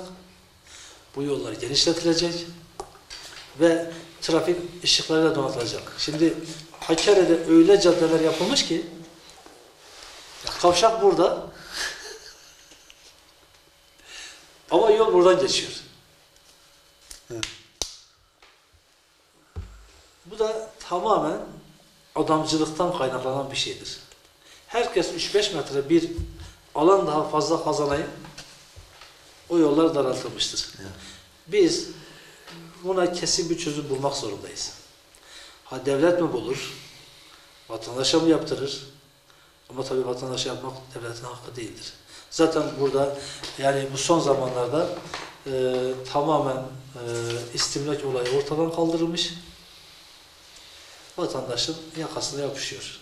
Vatandaş da her türlü yola başvuruyor. Bu doğru bir şey değildir. Ben istedim uygun gördüm yapıyorum mantığı. Aynen öyle. Yani bunu bir şekilde devlet, millet işbirliğiyle bu şeyin yapılması. Bir de bizim halkımızda otoparka ücret ödeme anlayışı yok gibi. Yani bu bir gerçektir. Yani hepimiz yol kenarına çekiyoruz. Yeter ki şey yapalım. Bu anlayışı ortadan kaldırırsak, ya ben atıyorum altımda 1 milyonluk bir araba varsa ben otoparka da 5 lira ödemek Çok gerekir. değildir bence. Değil mi? Ama şey var hocam, Hakkari'de otopark yok. Değil mi? Olur. Bak şöyle bir şey. Yani şu anda mevcut durumda 2 tane çarşı merkezinde 8-10 araba belki bilemedim 30-40 araba çekebilecek kadar otopark var. Hamza Bey şöyle bir şey söyleyeyim. Yani eğer o vatandaşımız kazanacağını bilirse otoparkı yapar. Yani çok katlı bir otoparktan mı bahsediyoruz? Çok katlı olabilir, ne bileyim Ya da otoparklar. olabilir. Tabii ki yani her şey Anladım. olabilir ama yani yıllarca burada servis olayı yoktu. Hı hı. Ama gün geldi, oturdu şu anda insanlar rahat rahat servisle gelip Doğru diyorsunuz. kötü mahallelere gidebiliyorlar. İşte bu anlayışı kırmamız gerekiyor. Anladım. Başkanım, sağlık konusuna değineceğim. Yalnız sağlık konusunda bir yiğidi öldür hakkını yeme mantığıyla son yıllarda ilk il ve ilçelerimizde devlet hastanesi diye yapılaşma oldu ve güzel de yapıldı ama içinde sıkıntılar bitti mi? Bence bitmedi. Doktor sorunu deseniz keza bana sorarsanız gene bitmedi. Eksiklikler söz konusu. Yalnız bir gerçek var ki Kadın Doğum ve Çocuk Hastanesi yıllardır ismi dönüyor. Arazisi alındı, 3'e alındı, 5'e alındı, 12'ye tamamlandı, kim aldı, ne yaptı? Sürekli bir konu dönüyor. Ki biliyorsunuz ki kadınlarımız ve çocuklarımız bizim için geleceklerimiz ve değerlerimiz. Kadın haklarına, kadına saygı, kadının sağlığına biraz daha değer vermek için bir kadın doğum hastanesi lazım. Ve devlet de bunun için bir yatırım planı çıkarmış ama yerelde ilerleme göremiyoruz. Bu konudaki düşünceniz nedir? Şimdi zaten işte bütün bunlar bu kısır döngüden kaynaklanıyor. Yani biri bir tarafa çekiyor, öbürü bir tarafa çekiyor. Biri dağa çekiyor, biri bağa çekiyor. Evet. Böyle yürü giderken arada kaynayan Hakkari halkı oluyor. Ama Hakkari halkı bu kısır döngülerden vazgeçerse, yani ben şahsen vatandaş olarak gidip valiliğin kapısına dayanmak istiyorum. Arkadaşım, bu benim hakkımdır. Sen bana bunu yapmak zorundasın diyebilmek zorundayız. Tamam da başkanım şimdi şey var mesela vatandaş kadın doğum hastanesini yapmayın ya da yapın meselesi Öyle değil. Mesela değil. şu anda Hayır, öyle ihtiyacın ve yapılamaması noktası var. Yok, yanlış anladınız. Evet. Şimdi demin dedim, biri dağa çekiyor, biri bağa çekiyor. Evet. Biz dağın peşinden, bağın peşinden koparsak tüm şeylerimizi düşünsek, yani haklarımızı düşünsek, birlik olsak, sivil toplum kuruluşlarıyla birlikte, ne bileyim işte yerel muhtarlarla birlikte, ne bileyim vatandaş olan hepimiz, ya bu bizim hakkımızdır desek, zorlasak yaparlar. Evet. Yapmaması için devletin Hakkari'ye bir doğum hastanesi, kadın doğum hastanesi yapmayacak kadar parası bitmiş değildir. Ama arazisi de alındı diye biliniyor. İşte yani gerek yerel yöneticilerimiz olsun, gerek genel merkezler olsun. Biz eğer bunları zorlarsak, mesela ben şahsen milletvekili değil, Ali Özel olarak gitmek istiyorum. Zorlamak mı lazım? Kesinlikle. Yani adamlar geliyor diyor ki yani bunlar hiçbir şey istemiyorlar. Ben bunu hep gördüm. Hakkımızı savunursak bu hakkı milletvekilinden de sorabilirsiniz, validen de sorabilirsiniz, kaymakamdan da sorabilirsiniz, ne bileyim başbakandan da sorabilirsiniz. Sormak zorundayız. Anladım hocam. Başkanım yerel belediyeyi ilgilendiren ama hükümet kazanırsanız ihtimaline karşılık sizinle sohbet ediyoruz ve sizi tanıtmaya çalışıyoruz. Hakkari'deki su ve kanalizasyon noktasındaki soruna değinmek istiyorum. Bir ikincisi Zap Vadisi'nin kirletilmesi. Biz ve Yükseköy ve Başkale, Van'ın Başkale ilçesi dahil olmak üzere il olarak çok güzel bu vadiyi kirletebiliyoruz. Ağaçların tepesine kadar 10 metrelik ağaçların tepesine bile poşet çıkaracak kadar iradeye sahibiz. Çünkü her tarafı vadiye indiriyoruz. Çöpümüzü direkt vadiye atıyoruz. Zap Vadisi'nin ıslah edilmesi, kanalizasyon direkt vahşi şekilde dökülmesini engellemek için bir sorum olacak. Ne düşünüyorsunuz? İkincisi de çok sulak bir bölgede olmamıza rağmen Berçelan, Golan, Spihane suları yanı başımıza dururken 2 günde bir su akıyor. Bu konular hakkında ne düşünüyorsunuz? Ne yapmayı planlıyorsunuz? Şimdi birincisi biz parti olarak evet. bütün Türkiye'de şehir kanalizasyonlarına gübre fabrikalarını kurmayı düşünüyoruz. Yani her vilayetin kanalizasyonun dibinde bir gübre fabrikası, yani buradan giden pis atıklar biliyorsun gübre yapılabiliyor. Bunun bütün fizibiliteleri, her şeyler yapılmış. Yani Arıtma tesisleri noktasında. Aynen öyle. Biz gübre yapmak istiyoruz. O gübreleri de köylü vatandaşımıza bedava vermek istiyoruz. Neden? O şekilde biz hem vatandaşımızı o gübre derdinden kurtarmış oluyoruz. Hem de işte o sularımızın kirlenmesine mani olmuş olabiliyoruz. Anladım. Diğer sorunuz Su meselesiydi. şimdi su meselesi. Niye 2 günde bir su alıyoruz? Burada şöyle bir şey söyleyeceğim. Bir gün yıllar önce yani belki 80'li yıllarda 70'li yıllarda Japonya'dan buraya 2 tane adam geliyor. Hı hı. Kusura bakmasın gerçekten. Estağfurullah. Bunu söylemeye vazgeçtim şeyden. Berçalan'a giriyorlar. Berçalan sularını ölçüyorlar. Ne zaman ölçüyorlar? Mayıs ayında, Haziran ayında. Orada su boldur. Ama kışa doğru gidince Berçalan'da su bitiyor. Evet. Yanlış ölçüm alıyorlar. Berçalan suyu hiçbir zaman Hakkari yetmez. Şimdi Beytüşşevap'tan Şırnak'a su götürmüşler. Hakkari'nin şu Zap Vadisi'nde Vızap'a akan dünya... Avaspi dediğimiz Aynen. beyaz su. Şeyde, Kırıkdağ'da, Evet. hemen Depin'de bir sürü su var. Bu suları rahatlıkla Hakkari merkezine getirebilirler. Şırnak 10 kilometre kendisinin aşağıdaki noktadan su alıyor. Aynen öyle. Biliyor musun Ama Şırnak? hani bu vatandaşın suçu mudur? Hayır. Siz hiç çözecek misiniz? İnşallah. Bak şunu söyleyeyim. Biz zaten bütün projelerimizle hazır haldeyiz. Anladım. Yani bizim şu anda gölge kabinemiz var. Bakalım. Projeleriniz hazır. Bütün projelerimiz hazır. Tam 9.000 sayfa projelerimiz hazırdır. Biz başladığımız anda Allah'ın izniyle 2 yılda biz biteceğiz. Ya biz gidip işte başka yerden 300 milyar dolar borç almayacağız. Biz yıllık 150 milyar dolarlık projelerimizden, kendi öz kaynaklarımızdan Ülke kaynaklarını kendisini harekete geçireceksiniz. harekete geçeceğiz. Anladım. Bu çok da basit bir şeydi. Yani Erbakan hocamız artık da yaptı. Evet. Biz de yapacağız. Yani önemli olan gidip başka ülkelerden faizle para almak demek değildir. Anladım. Başkanım kira derdi, ülke derdi de Hakkari'de son yıllarda özellikle arttı. Galiba şu polis lojmanlarının yıkılmasından sonra ve deprem noktasındaki bazı binaların yıkılmasından sonra özellikle milli eğitimle polis lojmanları yıkılınca kira noktasının zirve yaptı. Ve insana ev bulamıyor. Kiralar da aşırı arttı. Bu konuda ne düşünüyorsunuz? Kiralar o polis lojmanına yıkılmasıyla başlamadı. Kiralar Hakkari'nin ilçe kalkışmasından sonra başladı. Yani bu yani şöyle bir şey var. Kürtçe diyor ya davhastını kodil meşatın seyvelinde. Vatandaşlarım kusura bakmasın. Ayran isteyip de Kabını saklamanın bir anlamı yoktur.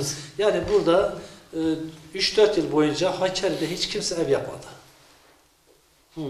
Hiç kimse ev yapmayınca mevcut evler yetmedi. Yani Hakkari'de her hafta 15-20 tane düğün yapılıyor. En azından. Evet. Bu insanların hepsine ev lazım.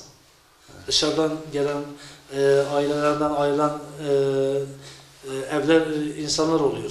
Bunlara ev lazım.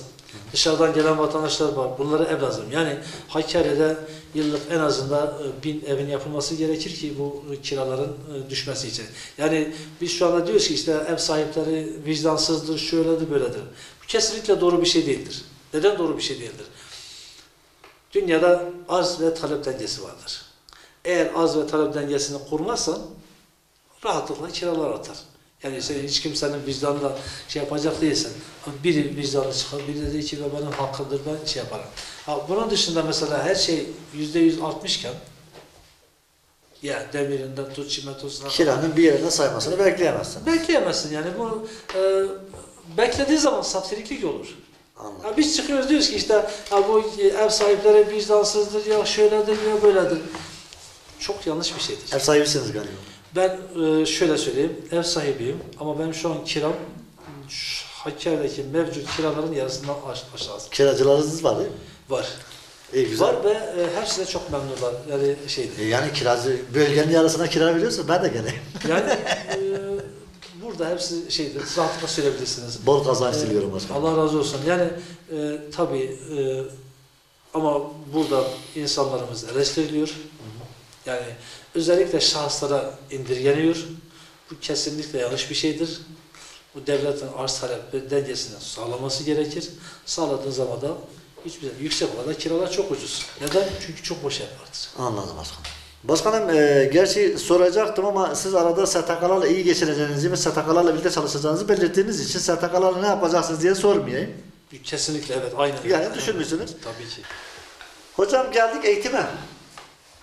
Hakkari'de biliyorsunuz kısa ve net soracağım. Neden sürekli sonuncu sıradayız? Neden sürekli sonuncu sıradayız? Yani ülke ortalamasına, üniversite sınavına sürekli sonuncu sıradayız. Neden? Şimdi birincisi Hakkari'nin ulaşımın zor olmasından dolayı öğretmenlerin gelip hemen buradan gitmesi. Evet. Yani hiç deneyimli öğretmen burada kalmıyor.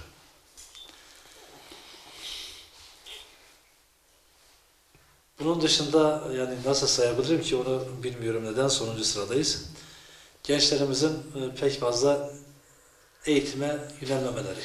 Anladım hocam. Yani kafalarını dikine giderek ben başka türlü şeyleri düşünerek eğitimi es geçmelerinden kaynaklanıyor. Yoksa yani sonuncu olmamız için bile değil.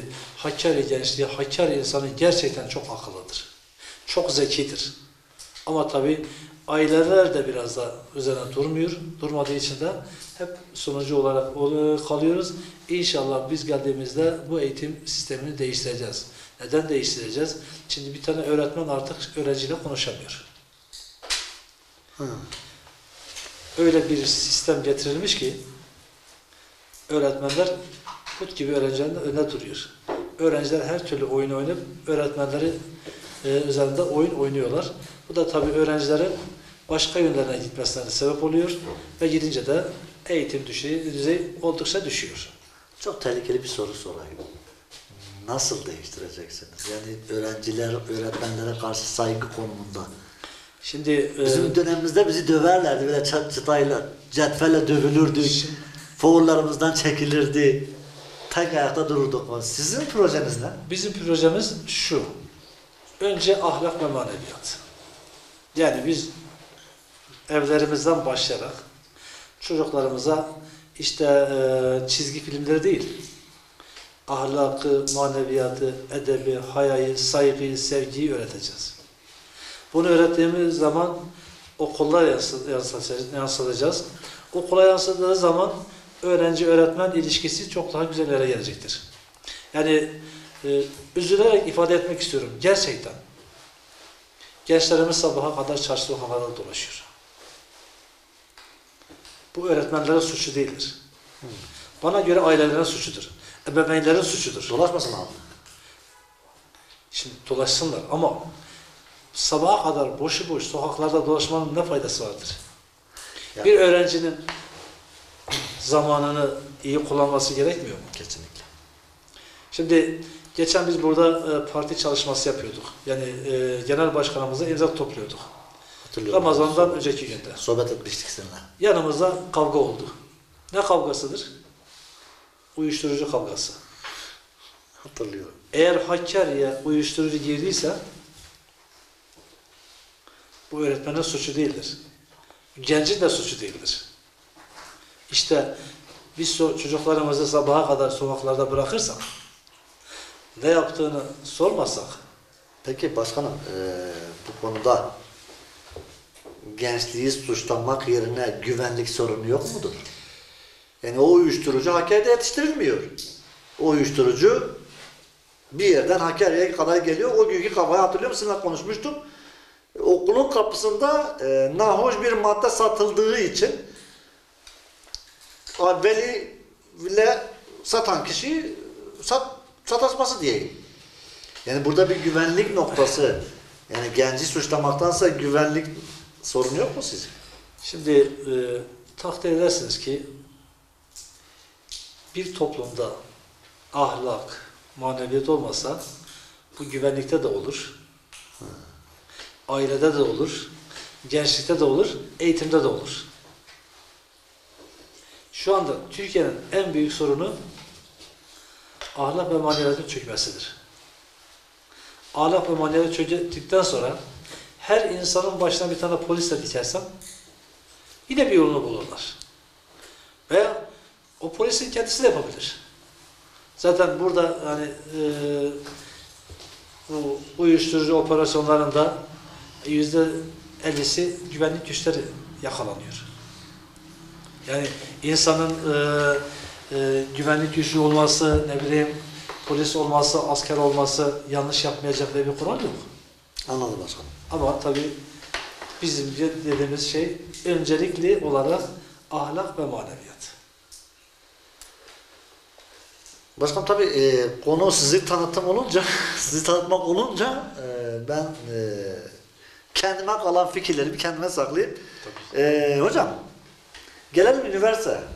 Hakkari Üniversitesi biliyorsun 2008 yılında Ağrı, Bitlis, Şırnak'la birlikte Hakkari'de de bir üniversite kuruldu ve maalesef 15 yıldır yapılaşma sorunu bitmedi ve talep edilen ya da beklenen öğrenci sayısı oluşmadı.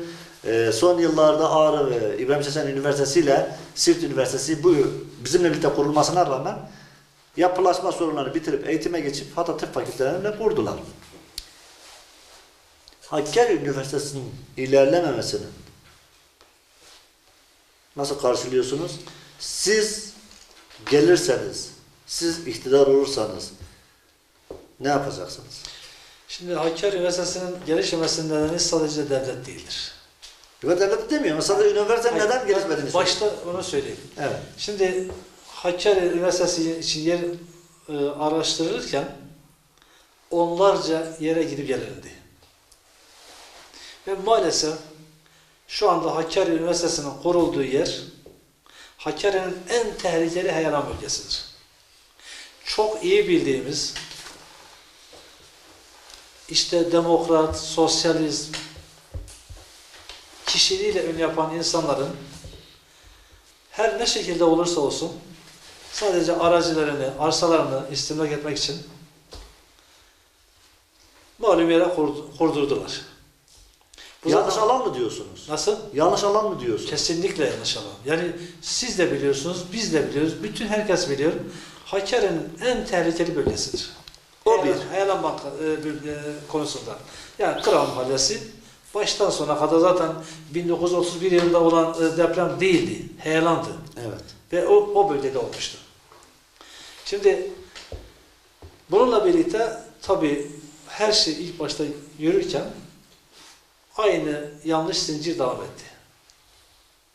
İnsanlar gelip burada ben hizmet edeyim, üniversiteyi bitireyim mantığıyla gelmiyorlar. Neyle geldiler? Nasıl günümü gün ederim? Geçen gün birkaç tane üniversite hocasıyla sohbet ettim. Adam 70 yaşına gelmiş. Hala burada gelmiş oturmuş öğretmenlik yapıyor. Ne bileyim 3-4 tane maaş alıyor. Şimdi 3-4 tane maaş alan insanları getirip üniversitenin başına koyarsan kesinlikle ilerleyemez. Maaşları nereden alıyor?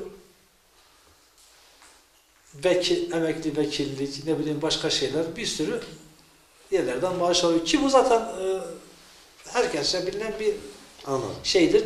Ve bizim o 30 maddelik şartlarımızdan biri de Bu çoklu maaşları kaldıracak çoklu mısınız? maaşlarını kaldırıp tek maaşla dönmesidir. İnşallah. Adam 400 bin lira maaş alıyor. Öbür tarafta da asgari ücret 7.500 lira geçiniyor. Yok, Hakkari'deki işsiz çalışan birçok arkadaş eğer 4.000-5.000 maaş alırsa ben iş buldum diyor. Aynen öyle. Yani o konuda size %100 katılıyorum. Bunların ortadan kaldırılması gerekir. Mesela bizim partimizin bir kuralı var. Biz eğer iktidara gelirsek öğretmen maaşını milletvekili maaşına denk getireceğiz. Maşallah. Ama o öğretmene de öğretmenlik yaptıracağız. Yani dün mezun olmuş, bugün gitmiş kendinden bir yaş önceki küçük insanlara ders vermek değildir. O öğretmen derse girdiği zaman onun hakkını verecek. İstanbul Laleli'de bir esnaf yanına aldığı çırağı 6 ayda 2 dil üretiyor. Bizim okullarımızda 4 yılda bir tane dil üretilemiyor.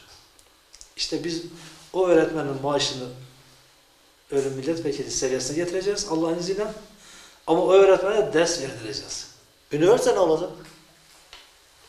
Sıkıştıracak mısınız? Ya da bitmesi için ne yapacaksınız? Yani şimdi elbette ki sıkıştıracağız. Yani Çünkü şimdi, bitsin ya, üniversite bitsin yapılaşma. Sonra yani, biz bitsin. şimdi, Çocuklarımızı artık dışarı yollayıp orada masraf yapmak istemiyoruz. üniversite dekanı benim çok sevdiğim değerli bir hocamızdır. Ama onun gelip orada oturup da ben şunu yaptım, bunu yaptım demesini istemiyoruz. Yapmasını istiyoruz. Evet. Yapması lazım. Yani aynı okulu sizin çocuğunuz Hakkari'de okuması imkanı varsa neden İstanbul'a ya da Ankara'ya yollar? Kesinlikle. Gerçi yani şu anda şu üniversitelerin yani Türkiye'de yani Almanya'da 50 tane üniversite var. Türkiye'de 200-300 tane üniversite var. Ama Almanya'dakiler hepsi süper şey olarak çıkıyor. Türkiye'deki hiçbir üniversite 500, ilk 500'e girmiyor. O ayrı bir mesele. Ayrı bir tartışma O konusu. çok yanlış bir... Hocam gelelim şeye. Sizin ilgi alanınız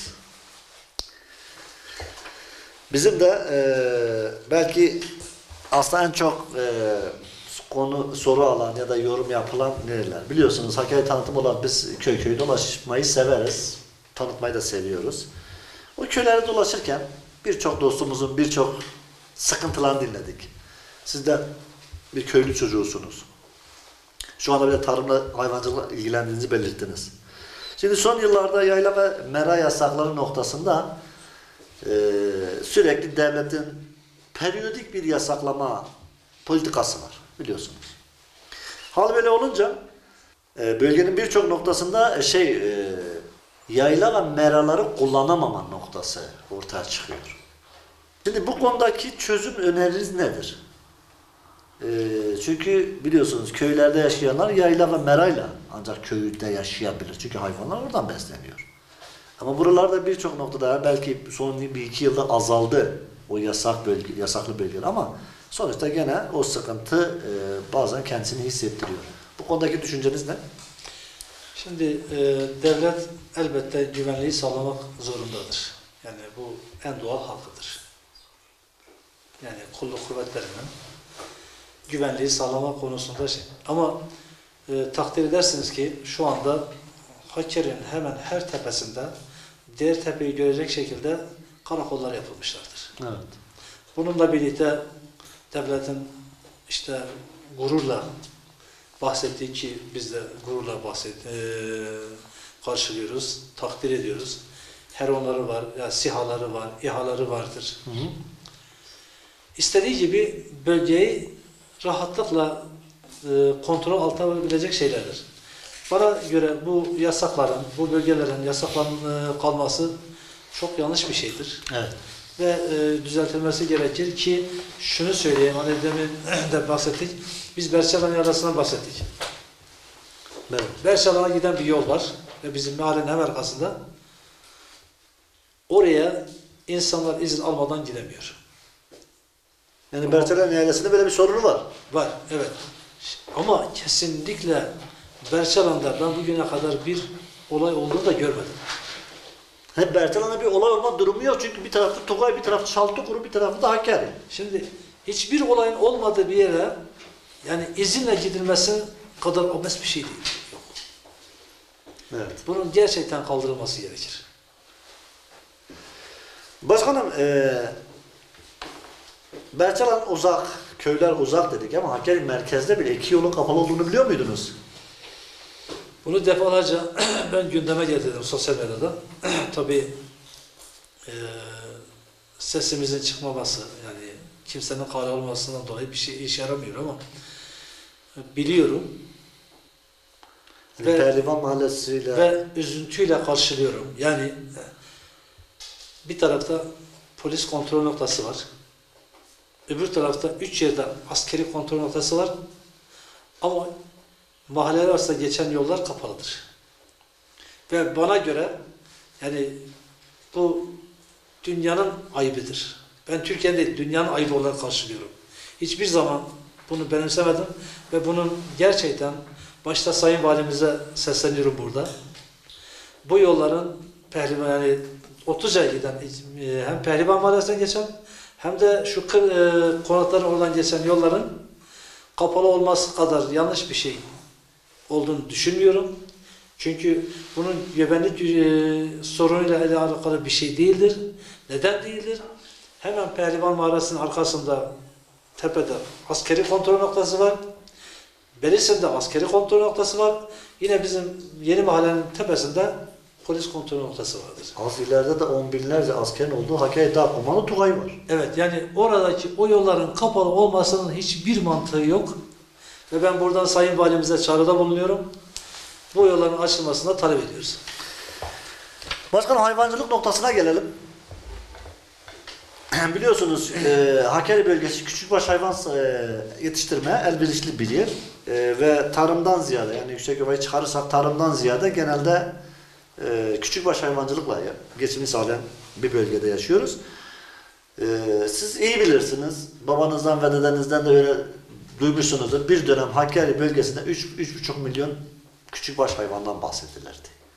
Yalnız şu anda güncel rakam 495 bin. Şimdi küçükbaş ve büyükbaş hayvan yetiştiriciliği azalınca biliyorsunuz Hakkari gibi bir yerde etin kilosunu artık 300 lira alacak duruma geldik. Peynirin kilosu 150 liradan aşağı bulamıyorsunuz. Böylesi bir durumda Hakkari'deki köylü ve çiftçimizin daha refah bir seviyeye çıkması için hayvancılığın herhalde tekrardan canlanması gerektiğini düşünenlerdenim ama tabii sizin fikrinizi öğrenmek istiyorum. Bu tabloyu nasıl okuyorsunuz? Bu tablo için projeleriniz nelerdir? Hamza Bey, bu konu için çok teşekkür ederim.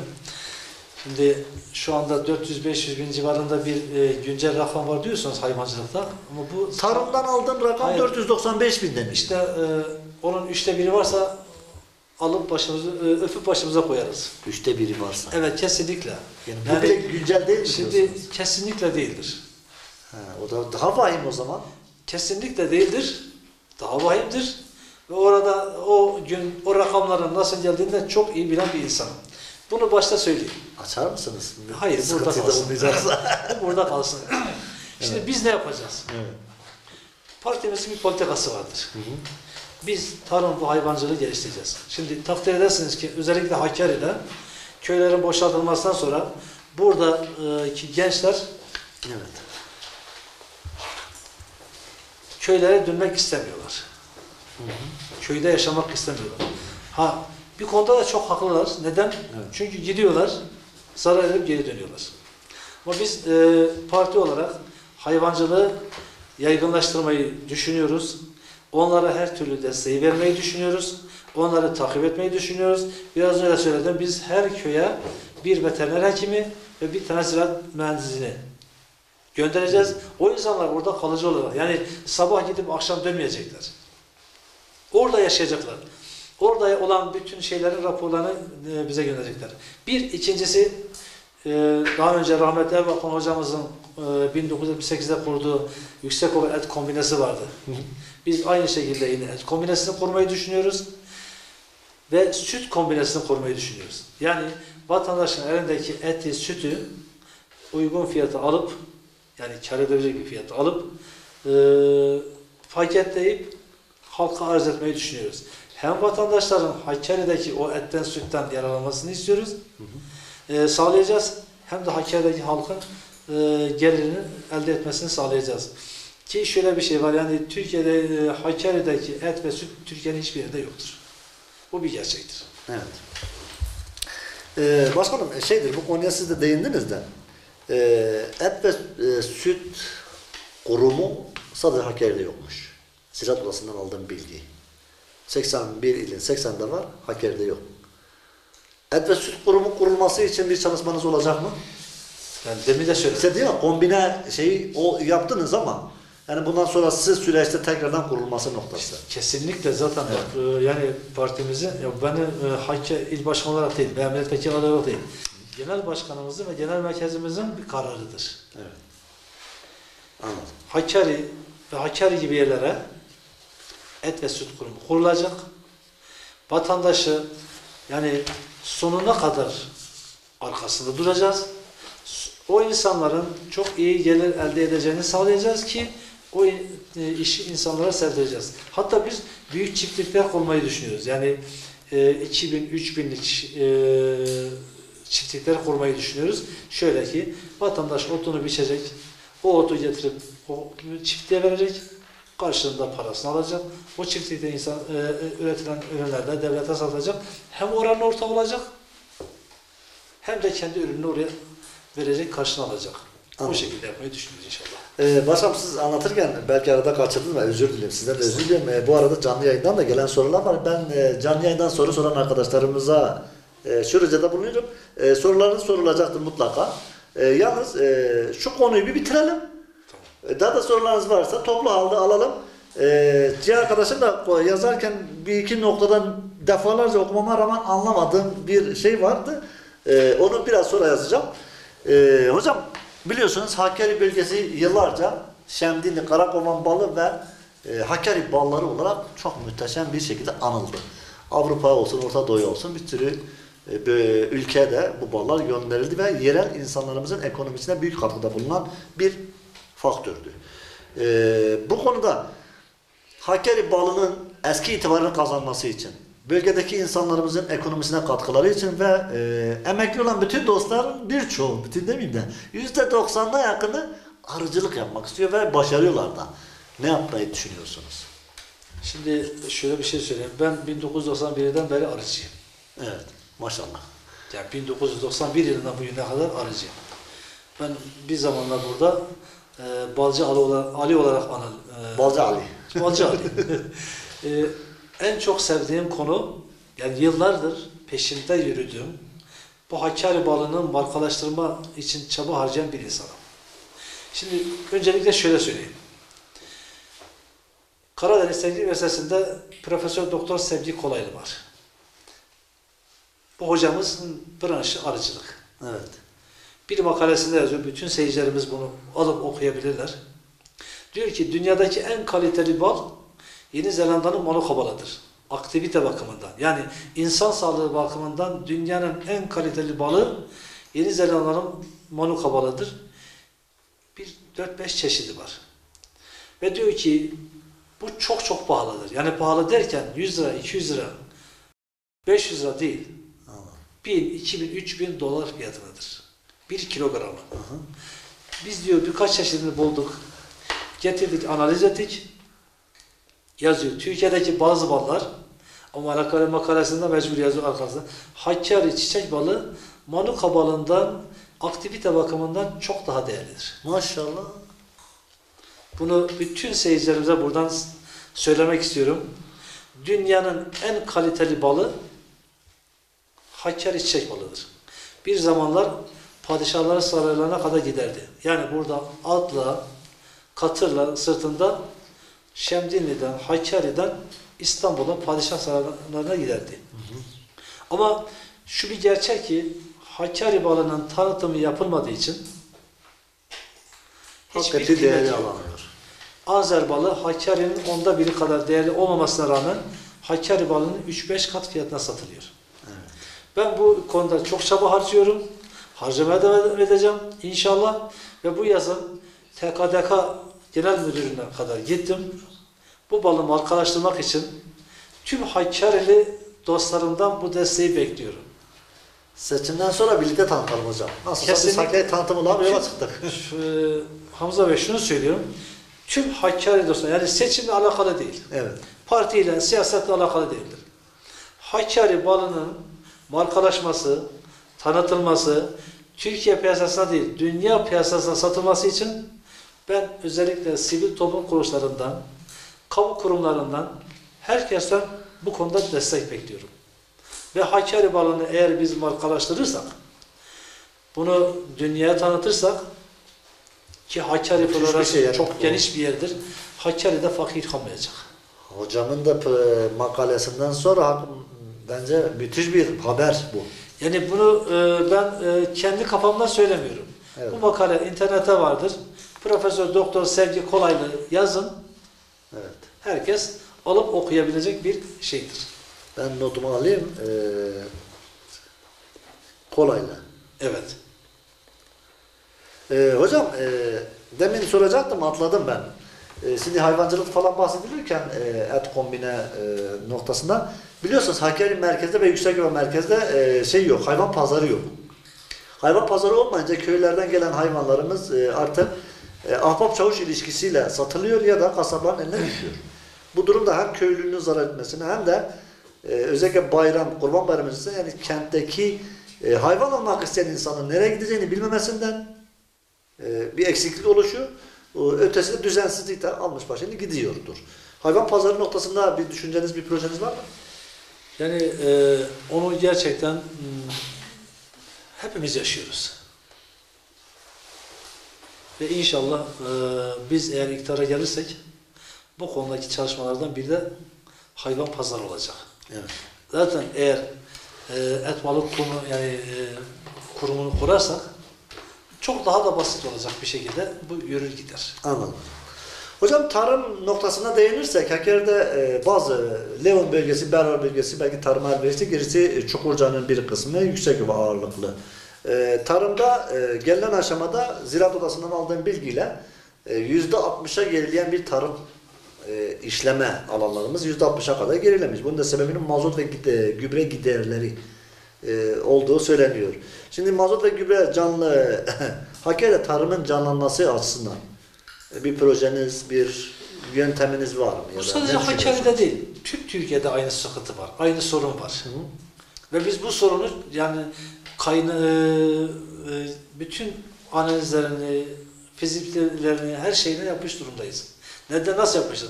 Şimdi düşük kalori kömürden biz gübre üretebiliyoruz. Evet. Bunun testi yapıldı, her şey yapıldı.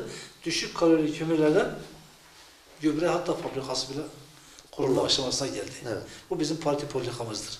İkincisi yine demin bahsettiğim kanalizasyonlardan gübre üretimi. Yani biz gidip gübreyi şeyden değil, İsrail'den değil, Türkiye'de üretip ve bu gübreyi halkımıza maliyet fiyatına, daha belki ucuz fiyata verip yani o gübre derdinden kurtarmayı düşünüyor. Zaten gübre derdinden kurtulduğu zaman diğer arka arkaya gelecektir ve vatandaş tekrar tarıma gelecektir. Mazot destekleme noktasında bir çiftçideki mazota vergi kaldıracak mısınız? O zaten başlı başına bir konu ve vardır bizim kitaplarımız içerisinde vardır. Yani sadece biz lafta söylemiyoruz. Bunu uygulama planınızda var. Uygulama planımızda vardır. Anladım hocam. Hocam demin arada destekleme noktasını biraz sohbet ediyorduk. Biliyorsunuz destekleme noktası fazla az mı? Ben siz güçsüz konuya hakimsiniz. %50 hibeler veriliyor. Yalnız yetmediği söyleniyor. Sizin hibe konusundaki fikriniz ne? Şimdi şöyle, bir kere hibeler yanlış veriliyor. Evet. Adam geliyor, gidiyor, bir dosya hazırlıyor, getiriyor, hibeyi alıyor, atıyorum, ahır yapıyor, bırakıyor, gidiyor. 3 sene sonra gidiyor, ev yapıyor. Veya ne bileyim başka fabrika yapıyor sözde, 3 sene sonra bakmışsın, lojman dikmiş üzerine. Biz onu yapmayacağız. Biz tamamen parti olarak her türlü desteği vereceğiz. Ama o işletmenin de sonuna kadar gitmesini sağlayacağız. Takipçi olacaksınız. Kesinlikle yani sadece yani hibe vermekle bu iş bitmiyor. Hibe oranını ne düşünüyorsunuz? O da artık yapılan işlere göre bunu niye soruyorum? Çünkü şey söylüyor. Mesela bir köylü bana şunu söylüyor. Diyor ki 3 milyondan aşağı bugün bir donanımlı ahır yapılamıyor. 3 milyonun %50'si 1,5 milyon. Kalan 1,5 milyonu benden bekliyorum. 1,5 milyonum olsa ben ahır mı yaparım? Hamza Bey, bizim yani partinin politikası yok. Biz her şey yapacağız, teslim edeceğiz. Yani %100 hibe deniyor. Anlamına mı geliyor?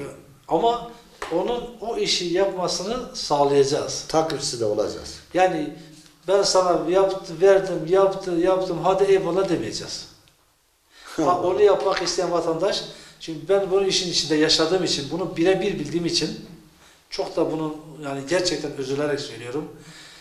Geliyoruz, başlatıyoruz, hem devlete zarara uğratıyoruz, hem de işi sonuçlandırmıyoruz.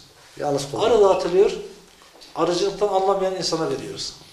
Hayvan dağıtılıyor, memuru işçi gidiyor, eşinin, kardeşinin adına o hayvanı alıyor, getiriyor, başkasına veriyor, o da getiriyor. Ya bir sene sonra bakmışsın, hepsi yok. İşte devlet bizden para alıyor. Yok, öyle olmayacak. Anladım. Kim yapacak? Şu şahıs. Arazin var mı? Var. İmkanın var mı? Var. Bunu yapacak elemanın var mı? Var. Ondan sonra biz başlatıyoruz sıfırdan. anahtar teslimine kadar. Yani işi erbabına verip bakkaldan helva isteyeceksin. Aynen öyle. Ha ya verdikten sonra da hadi sen git güle güle demeyeceğiz. Demin de söyledim. Anladım. Biz ona veteriner hekimi takibi yapacağız, ziraat mühendisi takibi yapacağız. Yani sonuna kadar devam edeceğiz ve ya ürettiği ürünleri de geri alacağız. Anladım hocam. Hocam aslında benim sorularım bitti. Yalnız değerli dostlarımızdan, izleyicilerimizden, takipçilerimizden gelen sorular var. Bu sorular sizin için de benim için de sürpriz oluyor biliyorsunuz. Tabii ki şunu yapmaya çalışıyorum. Formata, güvenliğe, kişiliğe saygısızlık, hakaret olmadan sonra her soruyu sorma taraftarıyım. Gazeteciliğin şanındandır, cesur olmak lazım. Hocam birinci soru söylüyor. Vekilimizin eğitim durumu nedir? Ben üniversite mezunuyum, 4 yıllık. Hangi bölüm? İşletme fakültesi mezunuyum. Anladım. Arkadaşlar bu soru geçti. Kürtçe ana dil eğitimi hakkında ne düşünüyorsunuz? Benim gönlümden geçen, Evet. ben devlet politikalarına milletvekili olarak değil, şahıs olarak ben Kürtçenin ikinci dil olarak okutulmasını istiyorum. Eğitim dili olarak. Eğitim olarak. Anladım hocam. Yeniden refah demek, milli görüş demek. Milli görüş nedir? Bize bilgi verebilir misiniz? Şimdi bunu soran arkadaşlar çok teşekkür ediyorum. Burada herkes şunu biliyor. Yani milli görüş derken milliyetçilikle anılır. Algılanmasın. Kesinlikle bunun milliyetçilikle bir alakası yoktur. Yani ahlak, maneviyat, edep, haya, insanlık, dürüstlük, adalet, vicdan üzerine kurulmuş bir terimdir. Anladım. Yani milli görüşün asıl amacı önce adalet, ahlak, eşitlik, dürüstlük ve maneviyattır. Anladım hocam. Hocam demin eğitime gelirken galiba o soru arada gelmiş.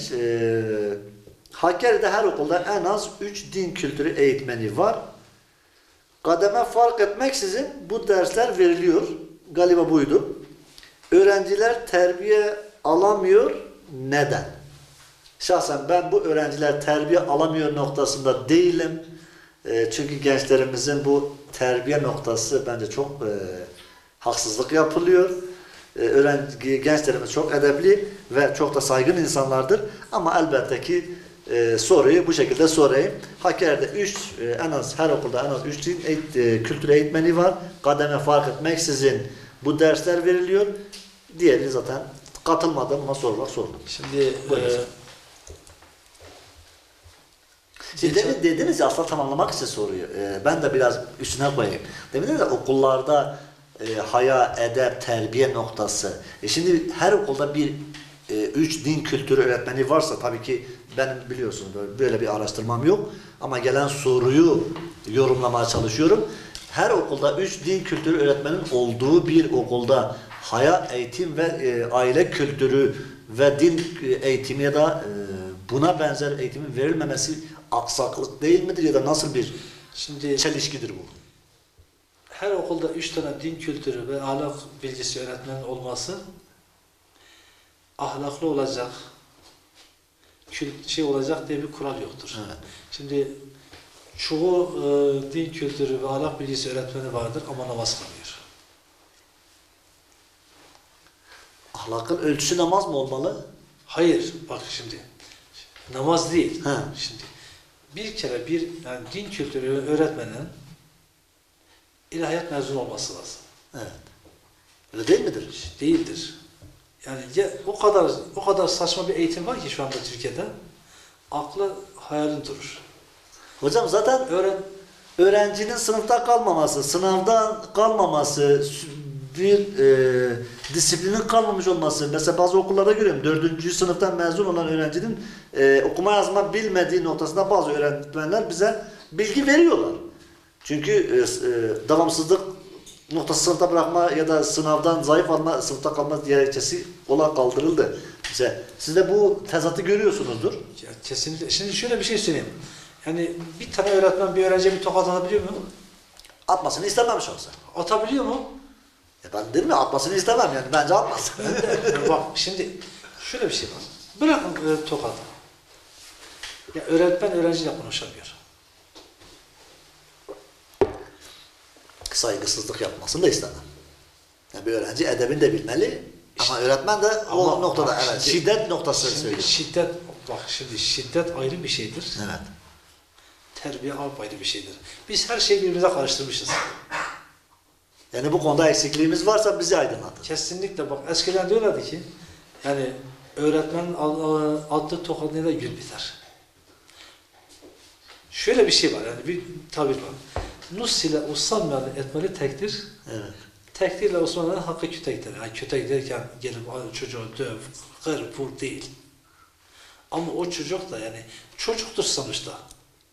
Sen serbest bıraktıkça o yanlış yapar. Hocam iyi ki 18 yaşından aşağısı oy yok yoksa siz bu şekilde oy kaybederdiniz. Vallahi istediğim kadar kaybedeyim. Ben oy derdine değilim. Yok öğrenciler hani bu biliyorum. kötek dediniz ya. Ben çocukların yani bizim özellikle çocuklarımızın Evet. üniversite sınavlarında sonuncu olmasını istemeyen biriyim. Kesinlikle. Kesinlikle yani bu konuda Şimdi- hemfikiriz. Her şeye eyvallah dersen her zaman sonucu oluruz. İşte biz hani sap ile samanı birbirine karıştırıyoruz. Anladım hocam. Dayak atmak ayrı bir şeydir. Terbiye etmek apayrı bir şeydir. Anladım hocam. Biz de çocuktuk. Bizden öncekiler de çocuktu. Bizden sonrakiler de çocuktur. Şu andakiler de çocuktur. Ama hiçbir çocukta ben suç bulmuyorum. Hocam ikimizi şey olarak görüyorlar. Bizim yaş grubumuzu biraz artık yaşlandı. Dinozor olarak görüyorlar. Yani elbette görecekler. Bak ben şöyle bir şey söyleyeyim. Yani bu konumuzun dışındadır. Benim babam imamdı. Tamam. Yanına günde bazen 20 kişi gelirdi. Babamın vefatından sonra Anlıyor için az. Allah geliyorlar. Ben de kapıdan geri dönmesi için yardımcı oluyordum. Sizde de imamlık var mı? Az bir şey var. Şimdi fazla değil yani. Ve İhtiyaç emin olun- kadar. Emin olun yani bizim aile kültürümüzde o kadar bariz yanlışlar yapılıyor ki yüzlerce insana nasihat etmişim saatlerce. Ve işte ben çocuğuma sahip çıkacağım. Ben çocuğumu koruyacağım. Ben çocuğumu okutacağım. Ben çocuğumu eğiteceğim sözleriyle biz çocuklarımızın geleceğini yok ettik. Çocuklarımızda sadece telefon var ve çizgi film izletiyoruz. Bunu milletvekili adaylığı dışında tüm Hakkari'li hemşehrilerime söylemek istiyorum. Çocuklarımıza biz çizgi filmi izleterek çocuklarımızın geleceğini yok ediyoruz. Benim çocuğum düşmesin, benim çocuğum kalkmasın, benim çocuğuma kimse bir fiske vurmasın düşüncesiyle biz çocuklarımızı yok ettik. Düşecek, kalkacak, çıkacak, gelecek, gidecek. Ama sahip çıkmak demek, onu her istediğini vermek demek değildir. Anladım. Biz çocuklarımıza her istediğimizi vermeye kalkışıyoruz ve vermekle çocuklarımızı yok ediyoruz. Ben bir Ali Özer olarak, bir Hakkari vatandaş olarak bu soruyu, madem bu programı şey yaptınız, bunu şahıs olarak söylüyorum. Hiçbir öğretmenin suçu yok. Biz çocuklarımızı kendi elimizle yok ediyoruz. Bunu da bütün hemşehrilerimize söylemek istiyoruz. Hocam ben de şu şekilde ekleme yapayım. Aslında çocuklarınızı çok sevin ama kontrolsüz de bırakmayın. Allah sizden razı olsun. Aynı şey. Değerli dostlar programımızın sonuna geldik ve Ali Hocam'la Sayın Ali Özer'le Yeniden Refah Partisi'nin Hakkari Milletvekili 1. sıra adayı ile birlikteydik. Sağ olsunlar konuğumuz oldu. Hakkari tanıtım olarak yola çıktığımız bu siyasi yolda diyeyim çünkü bugüne kadar kültür sanat paylaşıyorduk. Bugün son bir haftadır artık siyaseti tanıtıyoruz. 14'üne kadar böyle devam edecek. Bunun 14'ünden sonra asli görevimize geri döneceğiz. Çünkü siyasetin iyi olduğunu düşünenlerdenim. Seçime kadar buradayız. Ondan sonra size eyvallah bize güle güle deyip çekileceğiz. Ali Bey ben son sözlerinizi almadan önce aslında biraz bizim buralarda bu yayınları yapmamıza vesile olan dostlarımıza teşekkürü bir borç bildiğimden kendilerini anmak istiyorum. Birincisi Akça Lojistik Ferzi'nde Ferhan Hüseyin'e çok teşekkür ederiz. Bernujin Madencilik, Abdüsselam Kurt, biliyorsunuz kendisi Hakkari'li bir dostumuz, sağ olsun bize sponsor oldu. Otel Sivar, Sinan Ümit ve İsa Erkaya ve İsra Halı Yıkama, Niyazi ve Behzat Kanat dostlarımıza çok teşekkür ediyoruz. Ve en son Dağtepe dolaşıyoruz. Ayakkabılarımızı moda ayakkabı Hakim Kahraman sağ olsun karşılıyor. Yoksa biz bu kadar dolaşamazdık. Çok ayakkabı yırtıyoruz. Kıyafetler de çok yırtılıyor, o yüzden şeydir. En son Güneş Giyim de bize katkı sundu, sağ olsunlar. O konuda Güneş Giyim'e de teşekkür ederiz. Bu sponsor teşekkürünü ettikten sonra Ali Bey, bunu da bilgi olarak vereyim size. Ben daha önce de söylemiştim. Biz Hakkari tanıtım olarak hiçbir gruba, hiçbir kuruma bağlı değiliz. Sadece kendi yağımızda sizin partinizin bugün yaşadığınızı biz kültür sanat basında o şekilde yaşıyoruz. Hiçbir gruba bağlı olmadığımız için kendim yürütmeye çalışıyorum. Çünkü özgür bir gazetecinin daha rahat olabileceğini düşünüyorum. Bunu da son 10 gündür yaşadığımız coğrafyada sağ olsunlar eleştirileri aldık ama her partiyi yansıtabilen herhalde sosyal medya olarak biz varız. Bizden başkaları var mıdır bilmiyorum. Mutlaka vardı da kendimizde gurur duyabilecek noktada, çünkü Hakkari'yi de yansıtmaya çalışıyoruz. Biz her partiye eşit uzaklıktayız. Tekrar buradan izleyicilerimize belirtmek istiyorum. Başta hükümetten dolayı olduğu için AK Parti, ondan sonra Cumhuriyet Halk Partisi, Yeşil Sol Partisi, Milliyetçi Hareket Partisi, Yeniden Refah Partisi, varsa başkaları, kapımız hepsine açık arkadaşlar. Bütün adaylarımız gelip bize konuk olabilirler, kendilerini tanıtabilirler, kendi fikirlerini halka aktarabilirler. Biz bu konuda kesinlikle parti ayrımı yapmadan kapımız herkese açık olacak. Çalışmalarınızda da yollayacağınız fotoğraf, görüntü ve belge bilgileri de yansıtma noktasında hiç kimseye kesinlikle bir ayrım yapılmayacak ve hepsi de yansıtılacak. Bugüne kadar yaptığımızı yarından sonra 14'üne kadar da yapacağız. Ondan sonra biz gene kültür sanata dönüşeceğiz. Kültür sanat işimizi yapacağız. Ben Ali Bey'in son sözlerini alırken size de veda etme noktasına gelelim. Ali Bey, son sözlerinizi alabilir miyim? Öncelikle ben şöyle söyleyeyim. Mesela sponsor olan bütün kurum, şirketlere, şahıslara Yeniden Refah Partisi adına teşekkür ediyorum. Yani sağ olsunlar, Hakkari'de böyle bir güzellik yapmaları çok iyi bir şeydir. Bir diğer şey, bütün partiler bizim rakiplerimizdir, düşmanlarımız değildir. Biz hepimiz dostuz. Hepimiz Hakkari için varız. Hepimiz Türkiye için varız. Bütün parti milletvekilleri adayları dostlarımızdır, arkadaşlarımızdır. Hepsine başarılar diliyoruz. Tabii biz kazanmak istiyoruz, o ayrı bir şey. Herkes kazanmak istiyor. Haklısınız. Evet. Ama kim kazanırsa bizim için fark etmiyor. Biz kazanmak istiyoruz. Onlar da kazansa tebrik ederiz diye söylüyoruz. Hiçbir zaman burada hiçbir vatandaşımızın bir başka parti mensubuna veya bir başka parti adayına bir yanlış söz söylemesini hiçbir zaman istemedik, istemiyoruz. Bu seçimin kardeşlik içerisine geçmesini temenni ediyoruz. Tüm bizi dinleyen izleyicimize de buradan teşekkür ediyoruz. Sizlere de çok teşekkür ediyoruz. Bize bu fırsatı sunduğunuz için inşallah daha güzel yerlerde, daha güzel şekillerde başka programlar yaparız diye düşünüyoruz. Biz Hakkari'liyiz. Hakkari için çalışıyoruz. Hakkari için yaşıyoruz. Hakkari'yi seviyoruz. Gerçekten de bugüne kadar elimizden geldiği kadarıyla Hakkari'ye hizmet etmeye çalıştık. Gücümüzün yettiği kadarıyla. Yani ne derler? Karınca kararınca. Çok teşekkür ediyorum. Tüm seyircilerimize de iyi geceler diliyoruz. Çok teşekkür ederim Ali Bey. Teşekkür ederim. Dostlar, programın sonuna geldik. Bu saate kadar, bu dakika kadar sıkıntımızı, kahrımızı çektiğiniz için hepinize çok teşekkür ediyoruz. Hakkari, bu videonun tamamını en geç 3 gün içerisinde Hakkari Tanıtım YouTube kanalında da göreceksiniz. Ve bu programın tamamını hakkaritanıtım.com haber sitesinde de yayınlayacağız. Sonraki konuğumuzun tarihini bir gün önce size açıklayacağız. Şimdilik hoşça kalın, dostça kalın.